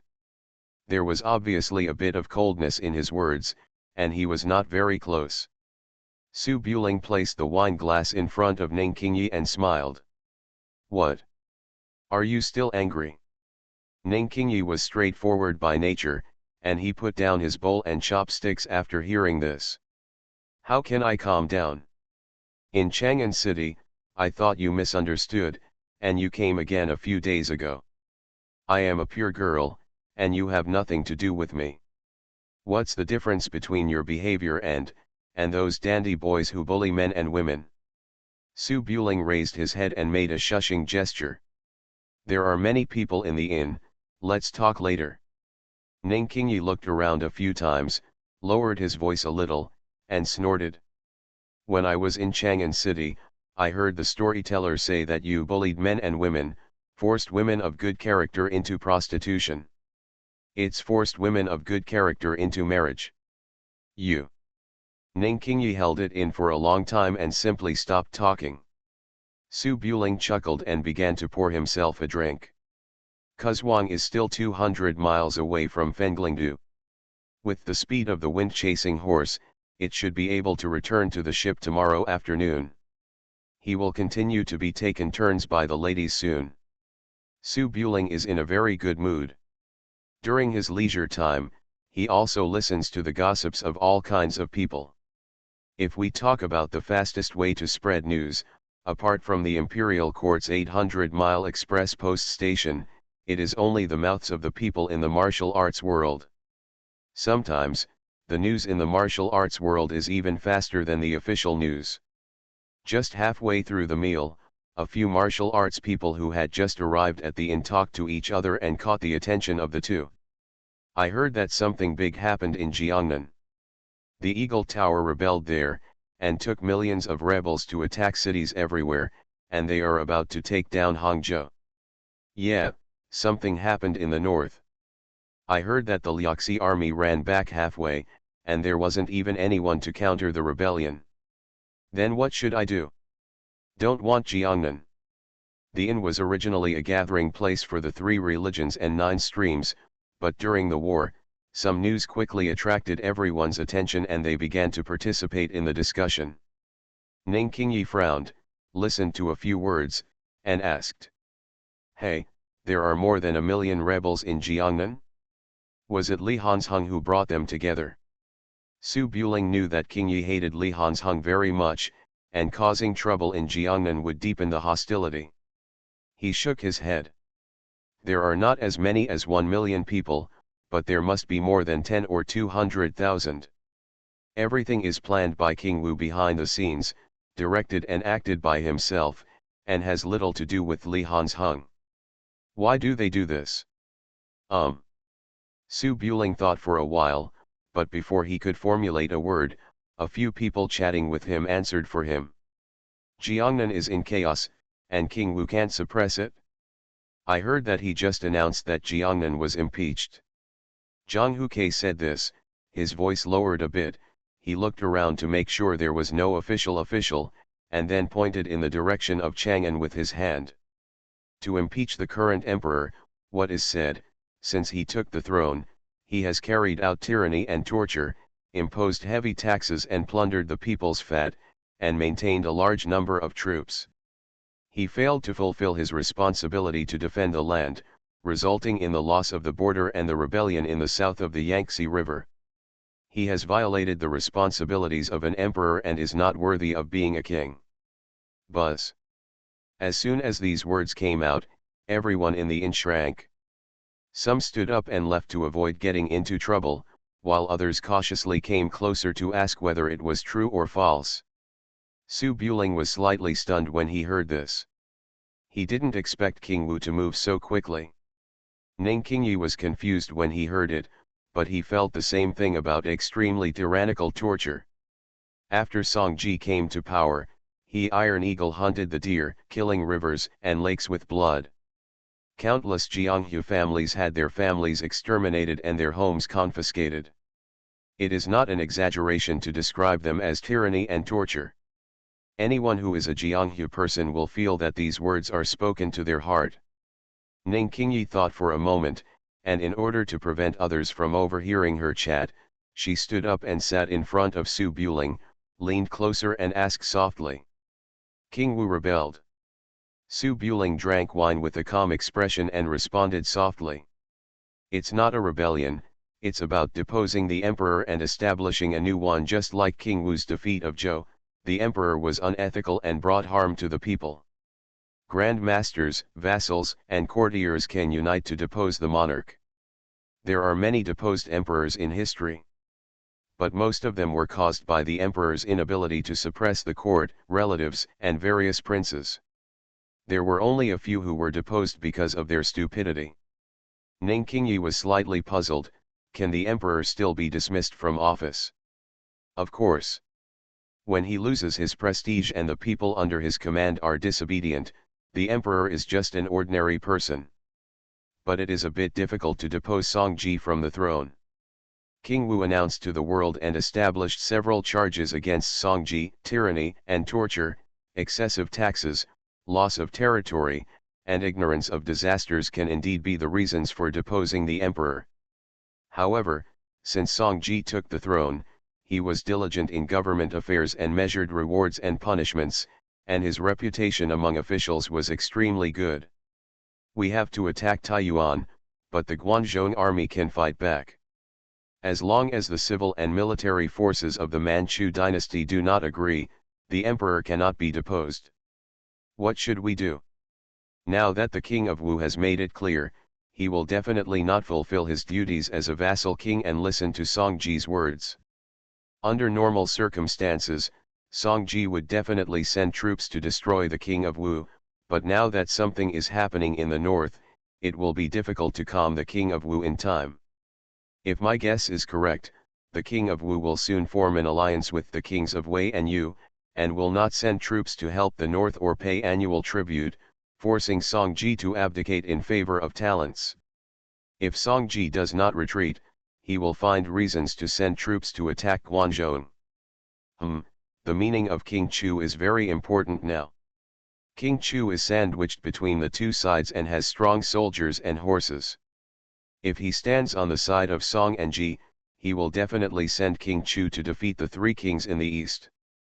If he stands on the side of Jiangnan, the Lu vassal kings joined forces, and Songji was left alone and basically gone. Ning Qingyi seemed to understand, but thought for a moment. Don't the emperor have many soldiers? Can't he defeat these princes? You can beat me. Su Buling sighed, but now that northern Qi is aggressively invading the border, if Songji brings his army back to defeat the three kings in the east, it will be equivalent to giving up half of the country to northern Qi. If he does this, it goes without saying that the three kings will join forces and all officials will be defeated. It can destroy Songji. Ning Qingyi understood clearly this time. Brothers are jealous of each other. Now the enemy has invaded, and the emperor is busy guarding the border. King Wu is rebelling at this time. Isn't he taking advantage of others' danger? Su Buling spread his hands slightly. This is how strategy works. In peacetime, the three eastern kings would not dare to come out and make noise. Even my father can only squat in Ziliang. Ning Qingyi thought about it carefully and then asked, you have a grudge against the emperor? If you stand up at this time and join forces with those princes, will the emperor betray his relatives and disappear directly? Su Buring chuckled. 7 kings work together. In this case, Songji will definitely be gone. However, the three kings in the east rebelled. If they succeed, the Song family will become the emperor. If they turn around and attack me, it will be no good. Why should I stand up for them? Then what should you do? Looking at how King Chu expressed his position, King Chu must have wanted to be the emperor when he grabbed the jade seal on Bodhi Island. He will probably keep jumping around for a while. I am in the western regions and can't leave for the time being. I will go back to get married first and wait for them to stand. Let's talk after the team is finished. Ning Qingyi nodded slightly and did not talk too much about the areas he was not good at. He looked at a few people talking loudly and continued to listen to these people's nonsense. Su Buling listened for a while, but didn't hear any more valuable information. After the two of them finished eating, they stood up and said, "Let's go upstairs and sleep." Ning Qingyi's expression froze, and gradually returned to his cold look.